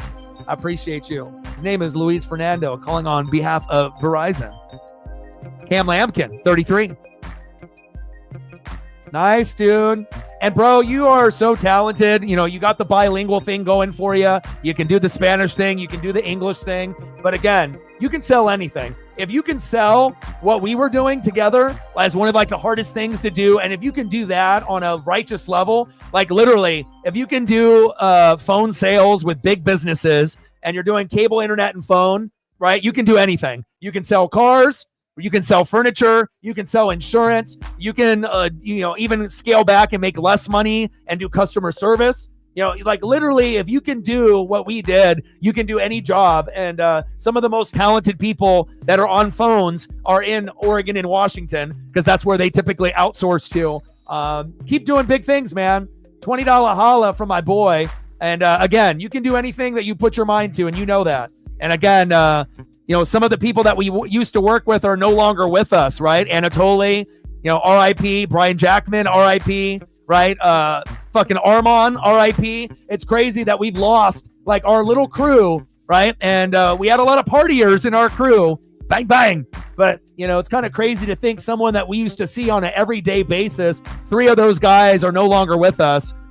Never take any day for granted. Grind, make a legacy. And hopefully one day, if you ever visit Oregon again, we'll be able to link up. Or if I ever get rich enough and can go to Texas and link up with you, I definitely will be hitting you up. Appreciate you very, very much for coming through. And it's like special too, because you're one of the only couple that I've worked with that will come in here and do what you do. Joe and a few others, Dave, but it's always like, that person has your respect and they're not a hater to come in and do that. So anything you want to see photo wise, let me know. You got a new Kendrick album dropped. I hit you up, right? My boy Elliot gave me the news because there was no marketing. He just dropped it early in the morning. Elliot told me, I told you, and a few of the other homies, so that way you guys can get in on that new Kendrick album that just dropped a couple days ago. Classic. I listened to it twice, all the way through already. Maybe the greatest album I've heard in like 10 years. The hip-hop game has been very stale, and Kendrick is definitely making it relevant again. Nice catch. Go, baby, go. A.J. Brown with a stiff arm. First down, Eagles. Move the chains. Let's go. Appreciate you, my guy. Let me know if you want anything photo-wise. Yeah. Well, plus now the Niners might look like the worst team in the division, and, it'll be a good opportunity to see if you can end up taking, the top, the crown, right? That's your number one rival, so appreciate you, my guy. Bro, and the thing is, like, we had such a unique blend of, like, if I could, like, literally, we could probably make a movie, like, out of our lives, like, with me and with you and with, like, the people that we worked with were some of, like, the biggest partiers that you could, like, think, like, Hangover, and some of these, like, movies that you see people, like, going partying to, like, the maximum level, right? But also being, like, the most professional. And then, like, when we go to business and we go to work, right, and you have, like, the most talented people working together and the competition comes out, like, you see the true personality of people, if they're genuine, or if they got a little shady in them, and obviously everyone can sell, but not everyone is going to sell with integrity and to be honest about it. But I'll tell you what, I definitely spoke a few words to Armand when I was taking a walk with Paisley yesterday. And sometimes I'll talk to some of those people, that might not, be with us anymore. It's like, I've worked at a couple, like, Fortune 500, like, big companies that made big money, where you had a chance to make big money and had really talented people. And that was one of them. And then my first one was, True Green Kemlon, and the people that I met there when I was 17 to 20 shaped me to who I am today. But besides that place, the place that you and me worked at, Louise, had some of the most talented people that you will ever meet in one roof ever again. Like, you may never meet that type of talent, because again, like, there's going to be other places that sell cars or sell insurance or sell shit, cable or internet or satellite. But again, that specific group that we had was uber special. And it's just unfortunate that three of them are not with us, and maybe even more. I mean, I don't keep up with everyone in that group like you, since you've moved away to Texas and I'm still here in Oregon. But prayers up to those three, and I love you, brother. You can do anything you put your mind to. You are incredibly special, and you're more than just a bilingual dude, that can, do a job. You're much more than that. He's a jersey raffle. He's like, I got some free shit to give away.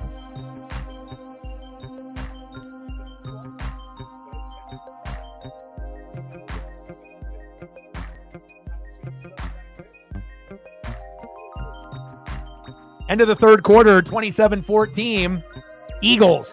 But I think, True Green Kemlon was one of my first, like, it wasn't my first job, but it was a Fortune 500 company. And when I worked there, I was one of the youngest in the company. They had about 2 in every state, so about 100. So you had about maybe 5,000 sales reps. And out of the 5,000 sales reps that were on the phone, the number one was at the place that I went to. And he mentored me. So that's kind of where I got a lot of my skill set and secrets from, was from this, like, sales rep that was, like, from Nairobi, and he was foreign, and he broke things down the way that he spoke and the way that I spoke, obviously different accent, but he gave me a lot of tools to be successful. And I also worked with Dave Ray. And when you guys seen David Ray come into the room, he's one. My boy Wallen Weber.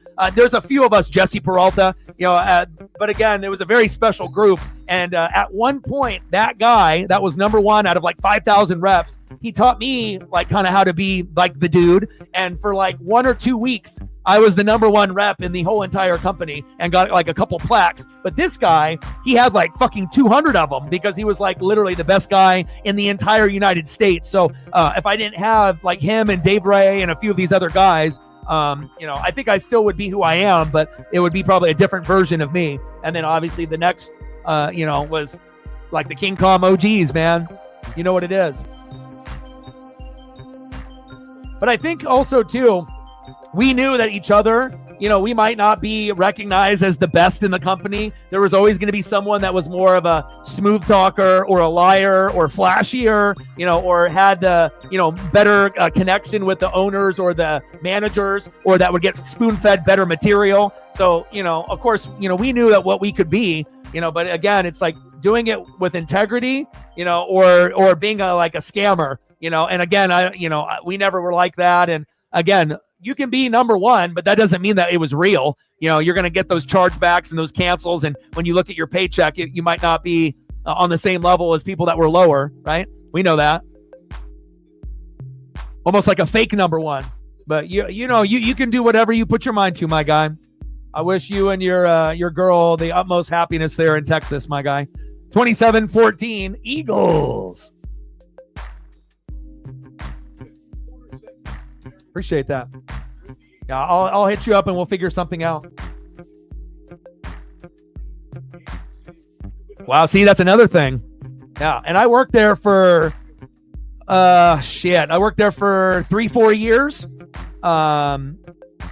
And then when Tampa was good in 2002, I requested to be laid off because I hadn't been able to watch Tampa games on the regular. And something told me that we were going to win the Super Bowl that year. And I literally got to watch every single game that year, and then we won. But prior to that, when we got good in like 99, up to that point, 2001, I was only being able to watch with my work like maybe 3 games a season. And, that wasn't enough for me.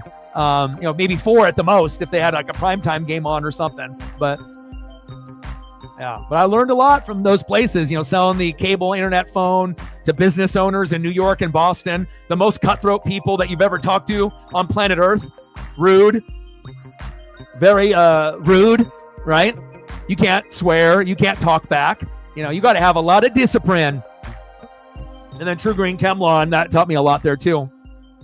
We were doing like lawn, maintenance, trees and shrubs as well. So it's like you got a salary, and this is back when I was 17. So you got a salary usually of like $1,000 a week, right? Which is ridiculous back then, right? In like the late 90s, early 2000s. You got a production bonus of usually $200 to $300 a week of like what the actual technicians do of your work. And then you got a sign-up bonus that could be a couple $100 all the way up to like a couple thousand if you sell a shitload. So imagine, getting paid weekly, 17 years old, and you're getting a chance to make, a couple thousand in a week if you, do things right. And you're definitely making, good money, So again, it's like, opportunities in life come at different points in your life, Like you normally aren't going to have one of the top 2 most paying jobs in your life be like one of your first jobs, but sometimes things happen for a reason.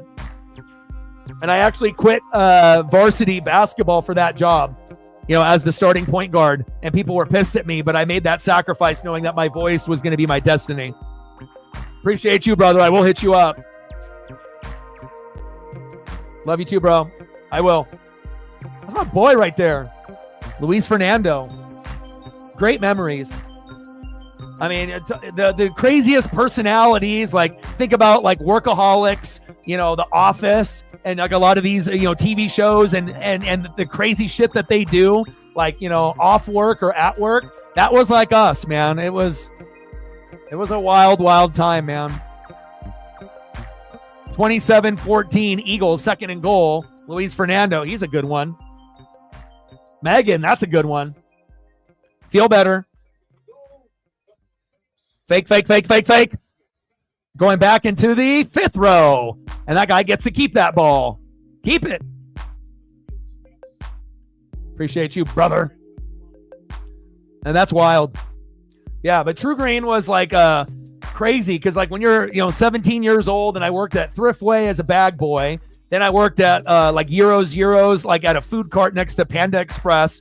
KB toy stores, like little like jobs like that, nothing like major. And then doing like the True Grain Chemlon thing, like it was like going from work with like boys into like grown ass men, that are respected, that are in their 20s, 30s, 40s, 50s, 60s, 70s, like millionaires and like respected people. Oh, A.J. Brown. What happened to my hands? But again, I got mentored by some of the most incredible people, even to this day, that are like the most successful people that I know in my life. 27-14, flag on the play. I appreciate every single one of y'all.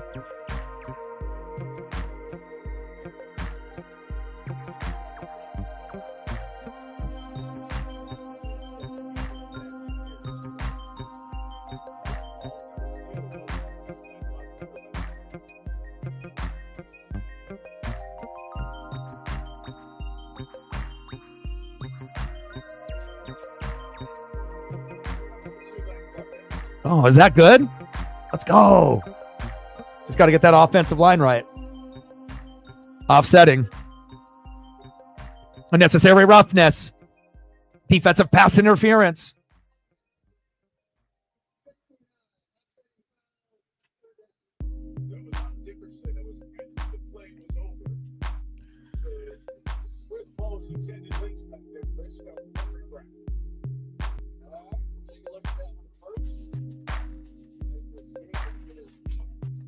All right, Paisley was in here.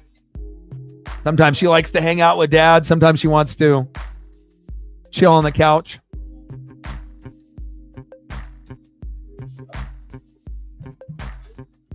Third and goal. And complete. Short to Wilson. Fourth and goal. Yeah, Saquon, beast mode. Especially on this team, like the value is even higher than it's ever been in his career. Like he's going to break records. Like Henry, got on the Ravens, and I mean, he can put up numbers on any team. Of course, if you're able to do it on the Titans, you can do it anywhere, right? But with Saquon, like it feels like he might end up getting into like that rare air territory where he ends up doing things that no other running back will be able to do that's playing right now. Depending on how many years he can play healthy with the Eagles, like. We could see, moves like that reverse hurdle, things like that we've never seen before, and also touchdown and yard totals that maybe we haven't seen in a minute.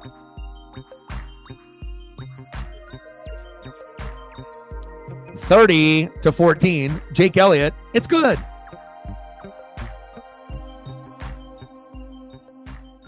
That guy's kind of good. Our boy Luis Fernando, kind of good.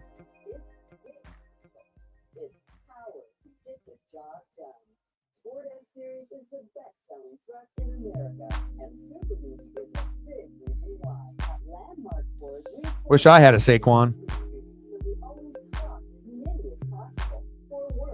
And let's be honest, with Jalen and this team, you got Devontae Smith, you got A.J. Brown, right? You got Dallas Goedert. But until you got this, now you feel like you can go to the Super Bowl, and the defense with Vic Fangio cleaned up. Like now you're going to be a top 2, top 3 team in the NFC moving forward. You just can't get complacent and have the wrong coaches.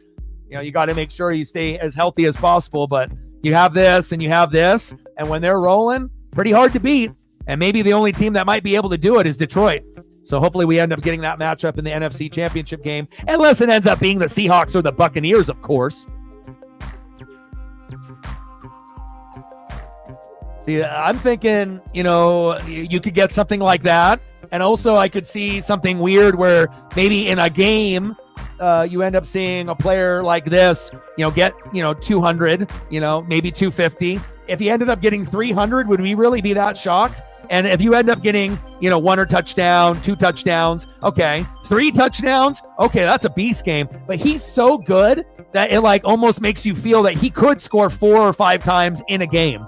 At least I feel that way. I imagine some of y'all would feel that way too. I'm not saying that he can do it every game, but it might take one time in 5 seasons to do it. But I just feel like, if on this team, as long as the offensive line keeps getting better and he stays on the Eagles, right, with Jalen, A.J. Brown, Devontae Smith, Goddard, I mean, we might see something crazy. And if he ends up doing the crazy, that might be the difference between them making the Super Bowl over the Lions or not. Like he is kind of the X factor. Like the more that he goes off, that is the equalizer to Gibbs and Montgomery. But if he doesn't, then you lose. So this is a big responsibility.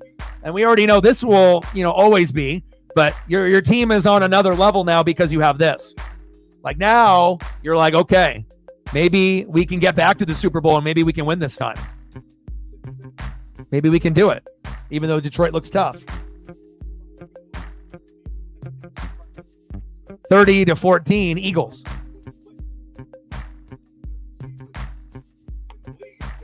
I like seeing records being broken by the people that deserve it, you know. Henry has just been that monster. Mike Allstott, you know, type of fullback, running back, consistency, been great. You know, Henry has been, kind of what you thought like a Jerome Bettis or, you know, some of the bigger backs would do, but he's doing it with more like longevity, you know, being a bigger back, but has that speed. And then you have other types of backs that are smaller, shiftier backs, you know, like Kyron and Mixon, AK-41, Alvin Kamara. But Saquon is just on a different level. Like him and Henry are on like a separate plane than everyone else. Like when they go beast mode, it's like a mode that the other players don't have access to.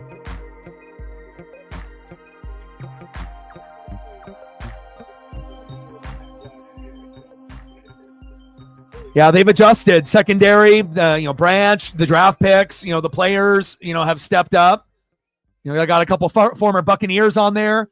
The defense have definitely stepped up, but I think also, too, people have to realize Penei Sewell is the best offensive lineman in football. So when you have that going for you, you know, with everything else, you know, with the, you know, Gibbs and Montgomery, Sonic and Knuckles scoring multiple times each all the time, you know, who knows if it's going to be Amon or Laporta, but, you know, if they get chances, they're good. You know, it definitely is evolving. And if you can ever get Laporta and Amon-Ra the ball like you did last year, then you flow it all together, then there's no beating them. Then they'll be not only the number one team in the NFC, they'll win it all. Stafford, floater, tipped, and complete. Puka, the intended receiver. Yeah. And again, it's the perfect example of like, you know, being a representative of your coach. When you have a coach that's like crazy like that, you know, but you believe him, you know, and he has that passion and that energy and does things differently. You know, he's built a really good staff of former players. If you've ever seen specials on the Detroit Lions, very cool. And they're playing with some discipline, and obviously with Hutch being out, that's tough, but they're not, you know, giving up. They know that their team is still like the best in the NFC. So why are you just going to just not try as hard on that side? Like you still got to do your job and some. So, and that's what makes that team dangerous, that they can play, you know, like they have Hutch in there, even though they don't. And it's cool to see the evolution. And then if that defense ever can be as consistent as the offense, then they are going to win the Super Bowl because there's no other team like them. They are more dangerous than the Eagles with Saquon, but when they get on the Saquon level, you can feel it. Like Eagles can kind of get on the Lion level, like here and there, but it's just not as consistent as like every game almost. And then the Chiefs are barely winning. Buffalo will probably be the team that they play. You know, Chargers and Steelers are good, but not good enough. And the Ravens don't have a D to get them there unless they outscore everyone they play and have easy matchups to the AFC Championship game. 30-14, Eagles.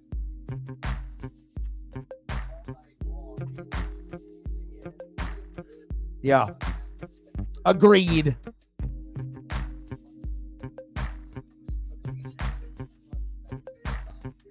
Second down and 11.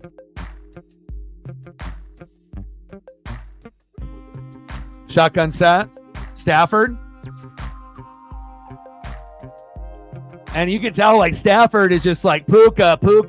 Like, there's another guy that is like a top 5, top 10 receiver in Cooper Kupp. You can throw to him too.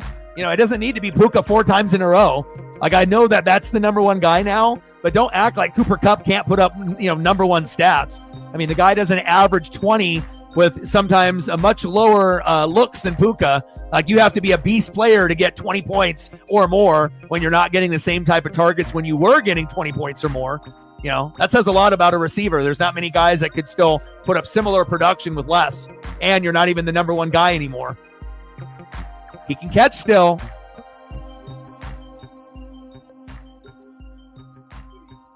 Oh, guess what? Oh, Cooper Kupp.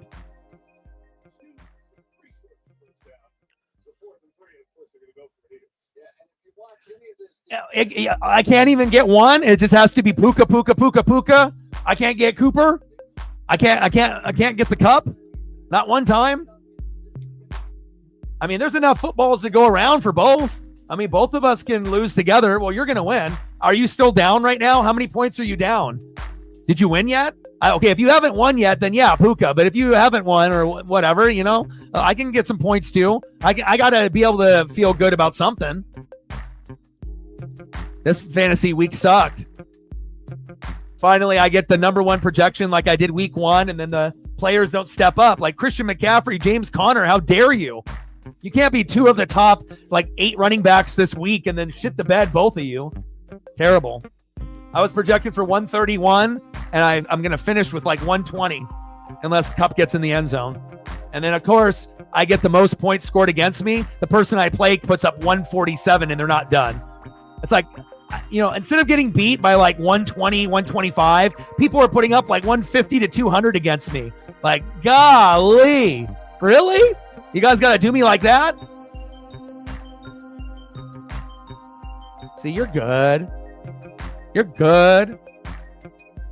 See, you can let Doggy Dog have some happiness too. I'm a simple guy. 30-14 Eagles.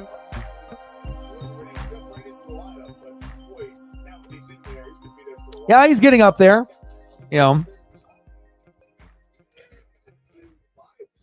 But for 98% of the teams, he would still be the number one on that team, whatever,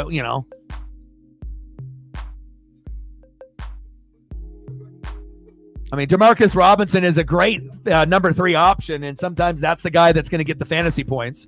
And Demarcus Robinson is also good enough to get 2 or 3 in a game, and that's, makes the fantasy kind of tough, when you got so many options and they're going to throw, and then Kyron's going to get the fucking ball a fuckload too. But again, it's if the offense flows properly, that you should have enough opportunities for everyone to hit. Maybe not Stafford as much as the other, players, but when you're down like this, But this is a good sign for the Seahawks. I mean, you want the Rams to lose, you want the Niners to lose, you want the Cardinals to lose. Well, here you go. Now you just got to make sure you keep winning. Even when you get field goals, it's okay. You end up winning a game, you win the game. You look like shit for, half of the game, it's okay. You won. It happens.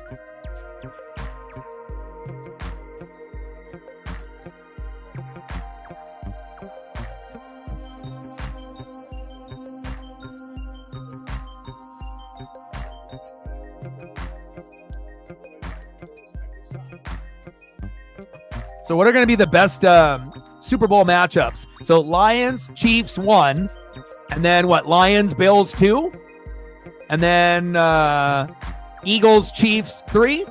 Is that what we think? I'm asking you guys, or because I think that Eagles, Chiefs is meh. I think that it would be okay. But I think that if we ended up having Lions, Bills, we haven't seen them yet, right? That's sexy. You don't know what's going to happen. Josh Allen or whatever happens on the other side. I think that's number 2, right? But then Lions, Chiefs might be 1. But I don't know. That Bills, Lions almost sounds like the sexiest, number 1. And it might happen this year, right? If the Bills beat the Chiefs in the regular, they play some insane game, the defense actually shows up, right? And they end up winning by 3. And if the Bills end up going, all the way, Bills Lions would be that would be kind of crazy, because I think the country would be torn, because they would be okay, the Lions have earned it, right, with all what they've done. But then there's a lot of fans of Josh Allen too, and now they have a running back in James Cook, which they needed to be able to get to this point, instead of just having a bunch of RB2s and RB3s, thinking that's good enough for Josh Allen. Idiots. Offensive line shaky, defense shaky, but Josh Allen is a G. 30-14 Eagles. If you got one of the top 5 quarterbacks, at any given moment, that guy can win you a game, right? Allen, right? Hurts, Lamar. Captain said, Seattle, Pittsburgh. Russell Wilson going against his former team. But then what happens if it's Pittsburgh, Seattle, and Pittsburgh wins and you lose? Oh, you would lose your shit. Russell Wilson holding the Lombardi against his former team. Oh, you guys would just lose your shit. Yeah. I don't think Seattle fans would be ready for that. That would be like that would like cripple the franchise in reverse direction at least a year or two, just based on that simple fact that player won, and I know you guys have had history, right, in the past, and Seattle should have won that Super Bowl. I'm not the only one that thinks that. There is a lot of questionable calls with the ball spotting and Big Ben, in that game. Right? I mean, doesn't that sound like a fun game? Points being scored, right? Defense might be a little shaky, but at least you're going to get like a fun Super Bowl that would have the potential of being as good as the AFC or NFC championship game. Because if you're an avid watcher, the AFC NFC championship game, 9 times out of 10, one of those or both end up being better than the Super Bowl. Think about it. Every once in a while, the Super Bowl ends up being, oh my God, right? Like Philly, Eagles, and, or something of that nature. But a lot of times it's a blowout, right? And the real Super Bowl was the game prior, either the AFC or NFC championship game. Like sometimes that's the real Super Bowl, but we'll see what we got. Right? I mean, that sound, doesn't that, like, you just have to like kind of speak it into existence. Okay, because like the Lions are by far the best team. Eagles are the biggest threat. But even if they played home or away, obviously Eagles at home would be an advantage. Lions would, they could lose there. That could be but if Lions are at home, they're not losing, right? And Eagles would be more likely losing in Detroit, in the Dome. Eminem is there. Barry Sanders is there. Megatron is there. Yeah, they're not losing. And you got to lose before you win. And the Niners aren't good anymore, right? So it's like Detroit's at the top of the pecking order with Philly, and you're better. Like this could be the year. And not only this could be the year, but this could be the year that you win it all. And then, and then obviously the Bills, you haven't been able to beat the Chiefs. You beat them, right? But now you got to be able to beat them in the playoffs in Kansas City. And then if Josh Allen does that, his legacy and his momentum could propel him to a Super Bowl, just based off, okay, we just beat fucking, David and Goliath. We fucking beat Mahomes finally. And then you ride that momentum, but again, if you're looking at the teams, obviously Buffalo's defense compared to Detroit's defense, there's a little bit of a difference there. But as you guys know, if you're elite, you can carry a team, and single-handedly win a game, but you only got a few of those guys. You would? God, that would be painful as a Seattle fan, though. God, some people would accept it more for others. I guess it just depends on what your view is of Russell Wilson. If you hate him, then you're like, oh, it's hell. But if you actually respected him and appreciated what he brought and understood that you needed him with the Legion of Boom and Marshawn, and you had to have that team, and that one of the last pieces was quarterback, and it was that one of those last final pieces to a team that needed that piece to go over the top. And, Matt Flynn didn't stand a chance, and we knew, and plus, like, I was already familiar with him at NC State and then at Wisconsin and then playing in the Rose Bowl against Oregon. So I already knew that Russ was going to be good, and, the rest is history. So I guess it kind of just depends on how you view him. I think on how you would be able to accept that type of loss. Some would handle it much better than others. 30-14. But if I'm just looking at it from a non-biased perspective, Lions, Chiefs, would be good. But, number 2, definitely, if not number 1, I guess it also depends on how you feel about the Chiefs. If you're sick and tired of them, then you want Bills, Lions, right? But again, if you like the dynasty, you like them, you like Mahomes, you like what they're doing, and you want to see if they can make history, then, obviously that's the one. You want to see Lions and Chiefs. You want to see if it's going to be Mahomes again with Andy Reid, Spags and Kelsey, or is it the new kid on the block that gets it done, But I think that if it ended up being Lions, Bills, it would be a higher scoring Super Bowl, probably more entertaining. If we end up getting Lions, Chiefs, it'll be more of a defensive battle, less points. So I think the best opportunity to get everyone happy the most would be doing, except Chief fans, of course, would be Bills and Lions, but that's a big what if, and we haven't been able to see Josh Allen do it. So this would be a first for him. But if anyone could do it, it's him. And if there is ever a time to beat him, it's this year. It's their weakest, so it's like, if you can do it, you did it once. Can you do it again?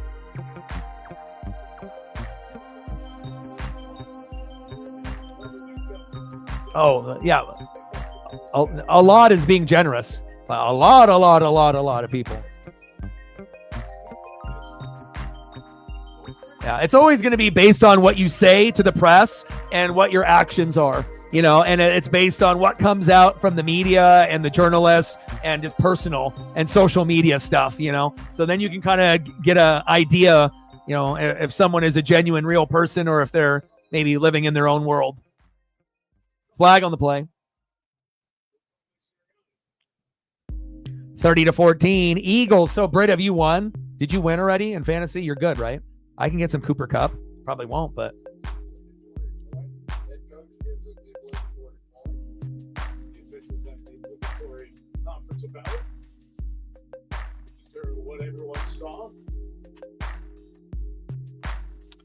Yeah, well, it's like me and Britt and like NASCAR drivers too. Like we might watch, but that doesn't mean we like everybody. And just because we have a favorite driver doesn't mean we like necessarily root for every other person that's a part of the team. Like, sometimes there's just going to be certain personalities and certain people and certain legacies that you're going to support more. You're going to have a connection to, or you feel that they're a good person off the field on what they do. I think that matters too, for fans. Not every fan is that way. People could be a menace off the field and still have them as their favorite player, but it's always nice to try to root for people that are good people off the field. Kind of a reflection of who we are and the people that we look up to be.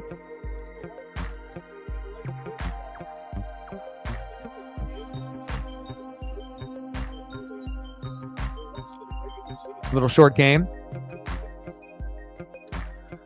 Eagles, Ravens, Panthers, Steelers, Commandos, Cowboys, Giants. I mean, that's 4 wins at the very least, with the potential of probably 5.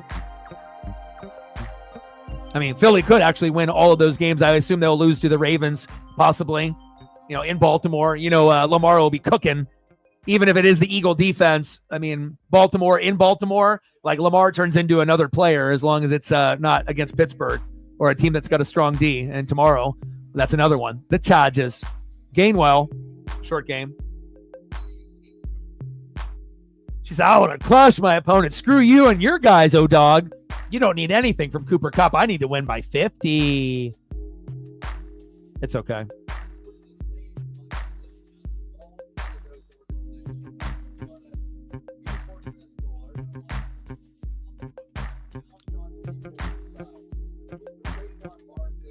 $41 doll hairs, 59 to go. 30-14, Eagles.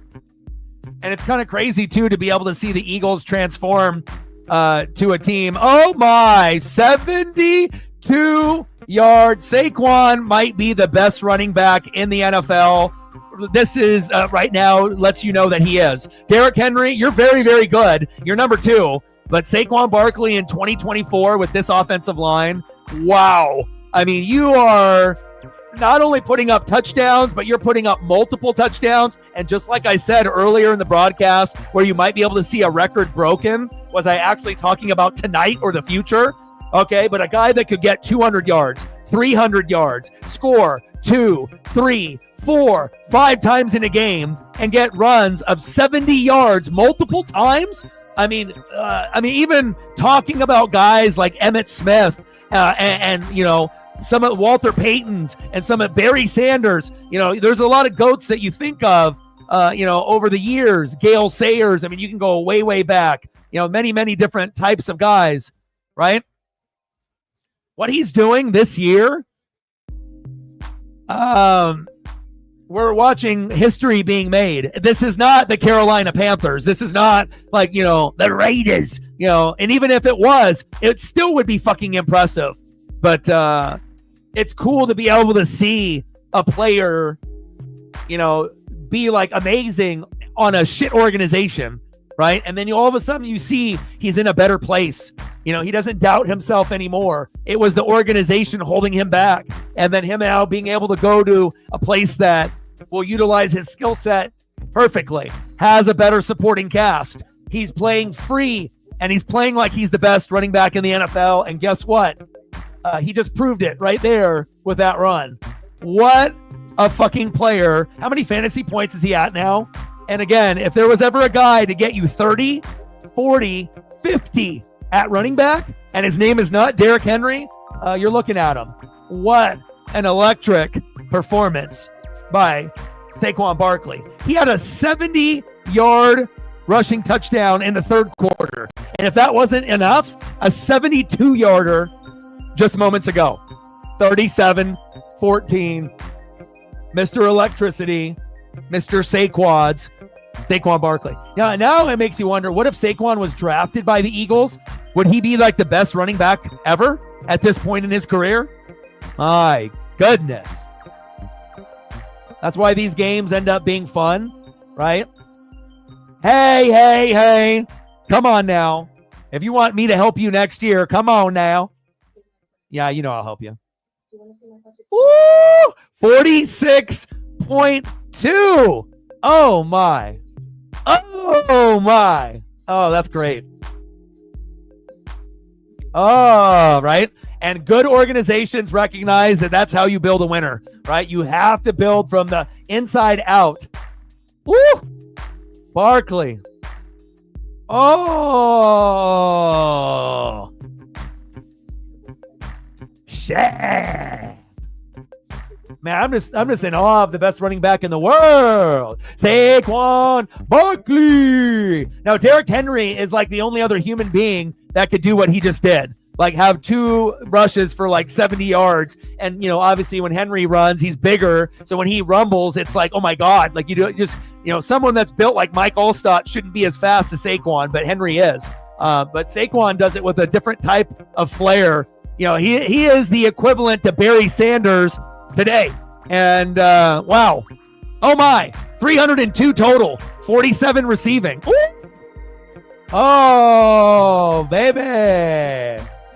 Oh, baby. Why can't I be a part of a 40 or 50 point game? That's cool, man. Awesome. I love seeing, stories. And again, like I told you just a few minutes back when we were talking, like the sports gods kind of heard it. They were like, okay, well, if this is going to be the team that beats the Lions, who has to be the best player on the field over Montgomery and Gibbs? That guy. And if he ends up playing like that, he's not going to be able to put up a stat line like that against the Lions, can he?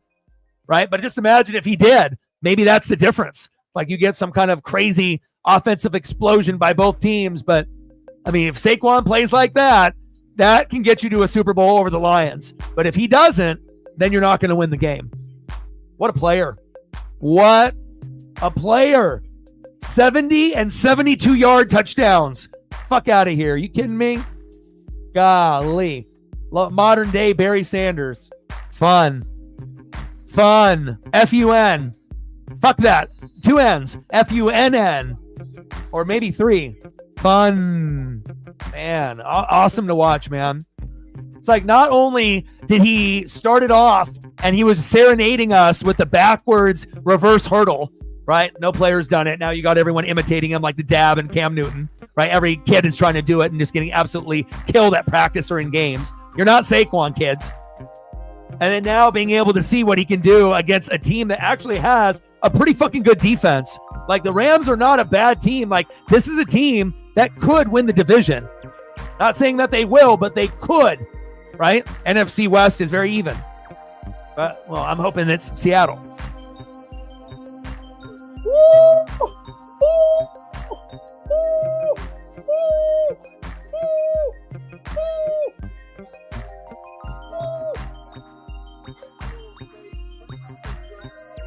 And I like being able to see the, when you can see the shoulders and the hips and the legs and everything's moving like in a different fucking direction. Like that's when you know you got like a beast mode running back. But then it also makes you fear that on any given cut, his ACL is fucking gone. Like it flies out of the stadium. It's not like, oh, he's kind of hurt, but yeah, your season's over. When you move like a player like that, ACL, MCL, PCL explosion. Like we're not talking about just falling off the bone or separating gently. You can't move with like vicious cuts like that.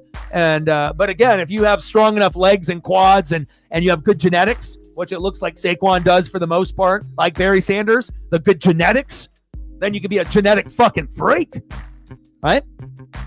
Amazing stuff, man. What a performance tonight. What a performance.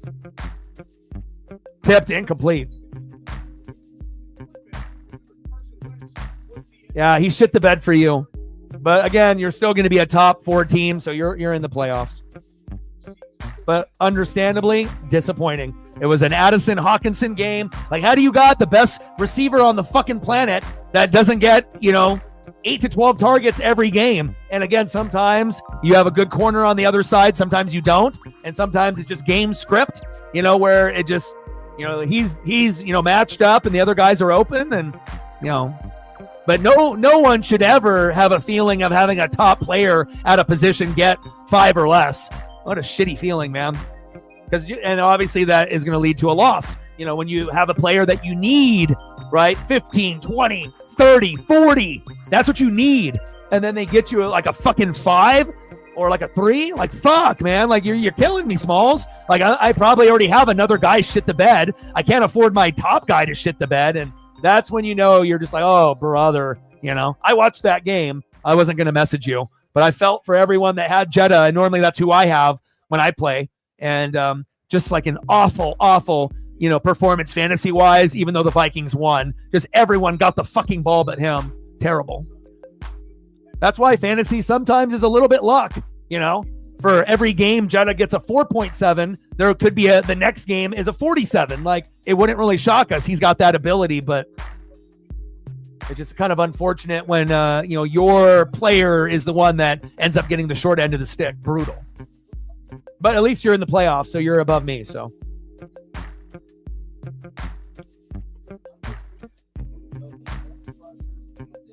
Oh, I don't even know what my points are. Stafford. Oh, baby, let's go. Touchdown. Give me some fantasy points.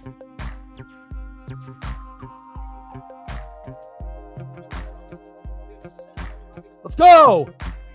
Like, I don't even care if I win or not, but Cooper Kupp, bang, baby. There we go. 9 points, 20 points. Like, how am I still going to lose? But James Conner shit the bed.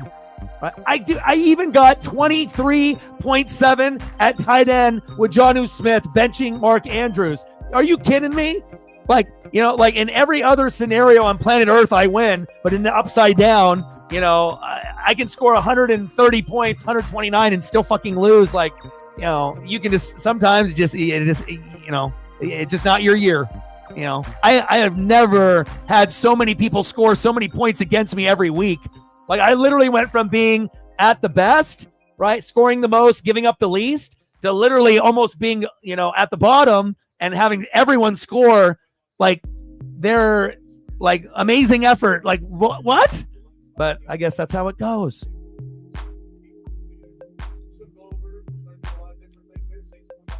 And even with all my performances, one of the best performances all year, I'm still down by like 20. You fucking kidding me?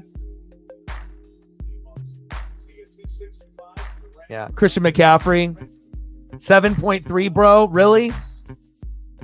I know Brock Purdy is out, but come on, bro. Like, Christian McCaffrey should put up 15 minimum. And if you're going to be an ass, you're at least at 10. There is no fucking planet Christian McCaffrey should be at a 7.8. Fuck out of here. What life is this? Kareem Hunt, 11.7. Are you fucking shitting me? But that's how it goes sometimes. Like, when guys have the potential to put up 15, 20, 30, 40, 50, and then you get some bullshit like a 7 or a 4. I gotta get some points, Britt. Flag on the play. I gotta at least have my guys score, so that way I know I made a good decision, at least to have this player at this point. But I had about 5 seconds of joy.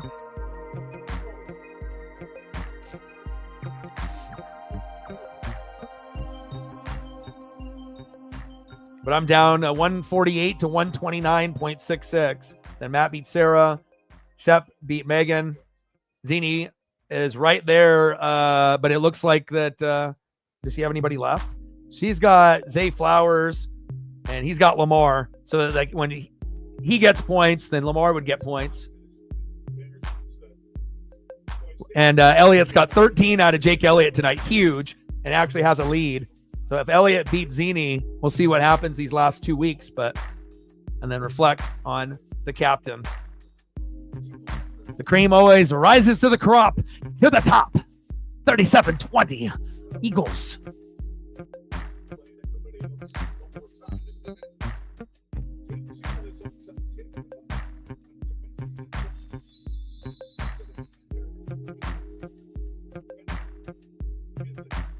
Later, brother.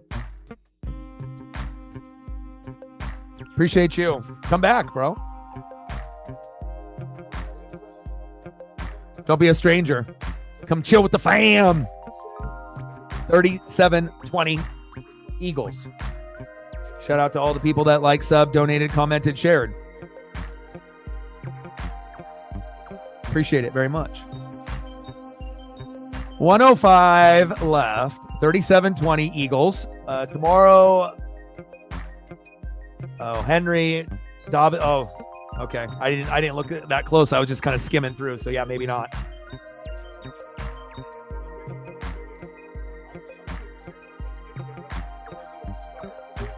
But Ravens Chargers tomorrow should be a defensive battle for one side, not the other, obviously.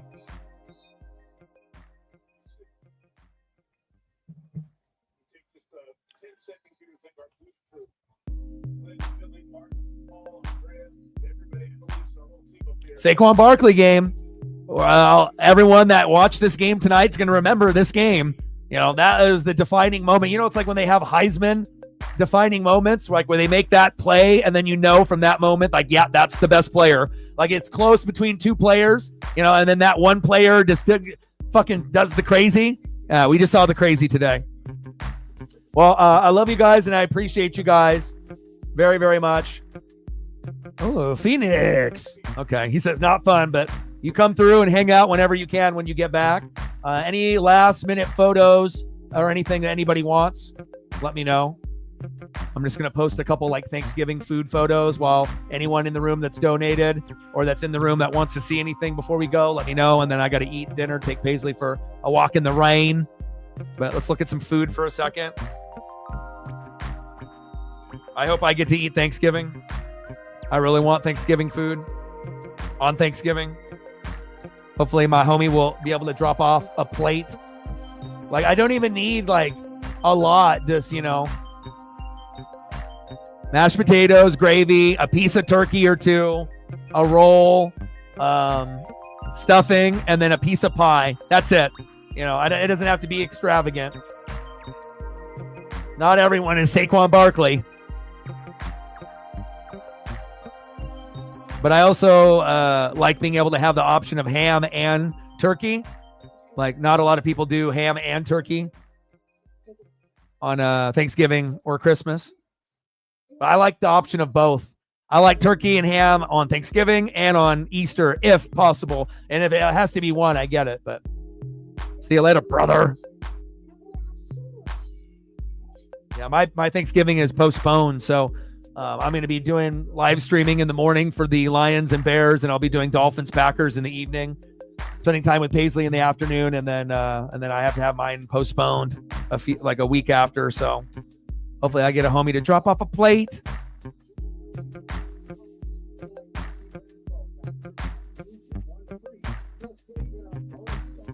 Because if that doesn't happen, then I got to like order something to make me feel good. You know, like something that I haven't had, and hopefully that place is open, like some kind of amazing pad thai or something to like hold me over. So it's like, I'd rather be eating Thanksgiving food, but if I can have this like amazing pad thai and maybe even have some leftovers if I don't eat it all, then I'm like, okay, well, I'm not fully satisfied because it's not this, right? But then I can get still something. But again, I just like the options, right? The stuffing, the pies, you know, and even the stuff that like not everyone would get, like deviled eggs, you know, or casseroles. But I think that like once you go all in, you're like, fuck it, I'm going to do whatever. And then it's like, you know, you don't want to be rude. So you're taking a little bit of this, a little bit of that. And I think it's good to try, because if you don't try some of those other things, they, you know, they might turn into one of your favorites, but you never are willing to try. So I do all the time, but I just got a call today, and my dad and my stepmom are not feeling well and whatnot. So they don't want to risk anything. And so I'm going to have to push that out. So and then here is not something that it typically happens. So it's usually I spend it with my dad and my stepmom and my stepsister, and then her husband and their daughter. That's usually what we do, but that's how it goes, you know. And it happened to us a couple years back, you know, at the beginning of when they had COVID, you know, and that was announced. So everyone was, you know, being precautionary and whatnot. So.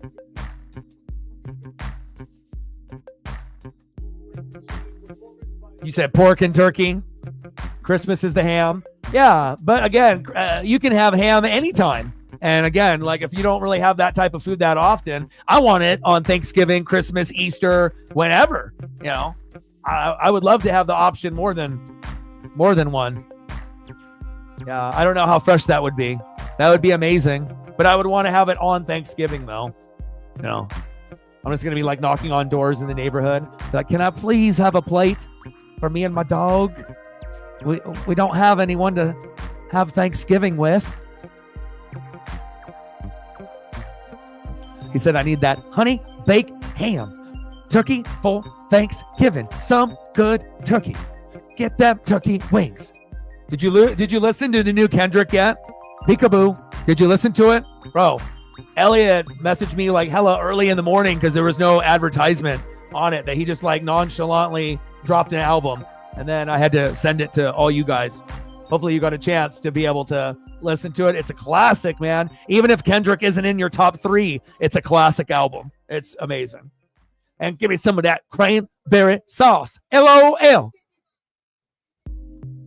He said, I've been busy at the job, dummy. I've been working. And I know. But you will enjoy it. Trust me. Like I was like blown away. Like no skips, different type of styles, different type of vibes, not a whole lot of features, but the features are always good. Like whenever you hear Kendrick and like SZA, you know, it reminds you of like Black Panther, and Black Panther is one of those movies, Wakanda Forever, that I can watch like over and over if I wanted to, just because like the soundtrack of that movie is amazing, and that movie is amazing, right? Chadwick Boseman. But I would rather watch a movie often like Superbad. That would be like normally my go-to. But I need food, baby. So I'm going to have Thanksgiving postponed, and then it'll be like a couple weeks away from Christmas. So it'll be like jumbled together. Out here in the West Coast, we do stuffing. But some people say dressing, you know, but again, that could refer to a few different things with like the turkey, you know, or, you know, other items, I would assume.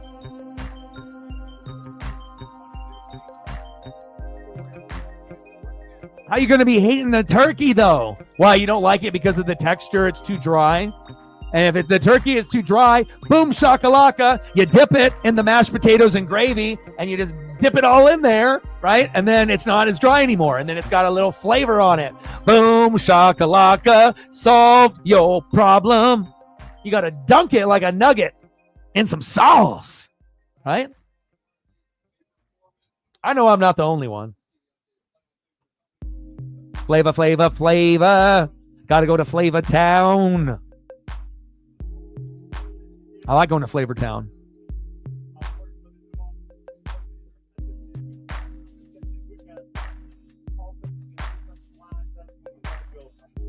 I want to be jealous. All of y'all are going to be with your families. You guys are all going to be smiling and happy. You guys are going to have all the spreads, all the leftovers, all the pie. And then Doggy Dog is just going to be working all day. Spending time with Paisley, doing the Lions and the Bears, no food. Then not watching the Cowboys and the Giants. Then going on a 3-hour walk with Paisley. Boom. Dolphins, Packers. And hopefully some type of food for your boy. Otherwise, I'll just be going all day. But then if I don't get any Thanksgiving food, then I have to order something. Otherwise, I gotta do it big with something. If I can't have that, my favorite meal of the year, I gotta do like some pad thai or something. Even my favorite pizza wouldn't do. I'd have to go above and beyond that. I don't know what I would do. Something. Come on, you gotta dunk it. You could be like Klingon from Yukon that's on the Blazers. He likes to slam dunk it. He likes to alley-oop it. Alley-oop the turkey into, see that little container there on the bottom left with all the gravy in it? You grab a piece of the turkey, boom, right in there. That's the community, but who cares? Double dip if you want. Dunk it. Come on now.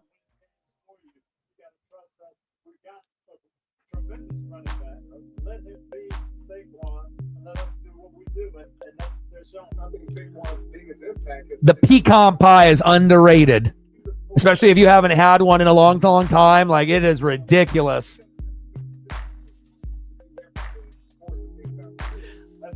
Slow cooked pork roast. That would be good too. Yeah.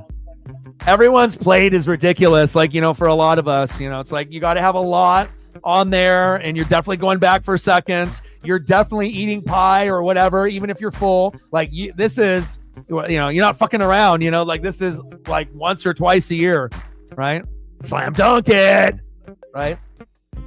But I hope that everyone that does get to celebrate it, you guys will dunk a turkey into a gravy bowl for me, all right? Just based off this conversation tonight. Do it in spirit for me, and then take a nice bite, right? Be like, oh, the O-Dog would love that, right? Because I definitely would. And I'm probably not going to get to experience this, unfortunately.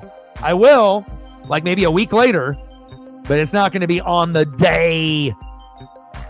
It's supposed to be about family, football, friends, food. But I'll get a couple of those F's, and I will be having to grind. So I know some of y'all will be too busy to stop by or hang out. But might be a long day for your boy. But at least you guys will be able to have some good food.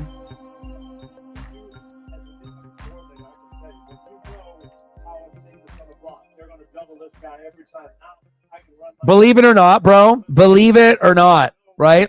If done right, right? And I've had a couple, different types. If done right, it actually isn't that bad. It really depends on the ingredients and how it's made. And I think that is pretty standard for anything on a Thanksgiving, table. Not everyone is going to go for the deviled eggs or some kind of, casserole, especially if they've never had it before, But don't let that fool you. If you're willing to try the other stuff that looks kind of suspect, you got to be able to, you can grab a spoonful, give it a try, and then slam dunk it, right? Dunk it. All of a sudden you turn into Shaquille O'Neal and you dunk it. But not the old Shaq when he was on Boston, like the young one, like on LSU, pulling down backboards, or early Orlando Magic with Penny. That one. Dunk it. Right? And then everything tastes good.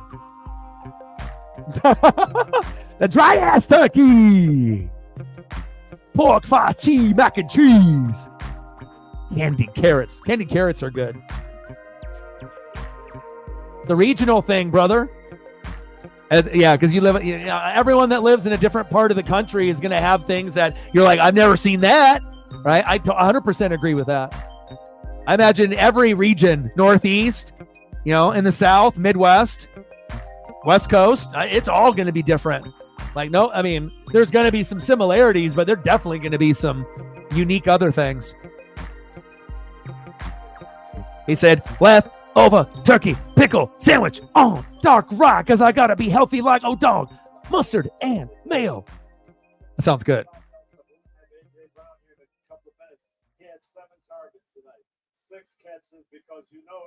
You guys are going to enjoy this shit. I wish I could enjoy it. But hopefully, I'll have one person hit me up and be like, I'm actually not that far. Boom, here is a plate. Brent's cooking at 500. I can't do that. Turkey be good. Ham is good. Turkey good. Pork good. It's all good. It's all good.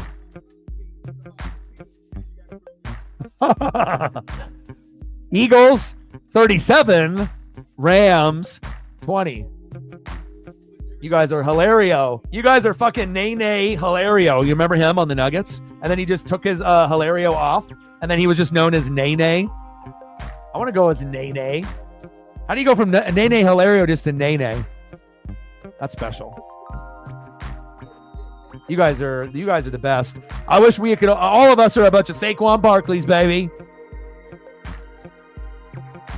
I love you guys. I appreciate you guys. Thank you to every single person that liked, sub, donated, commented, shared, and liked looking at Thanksgiving food at the end. That's the best.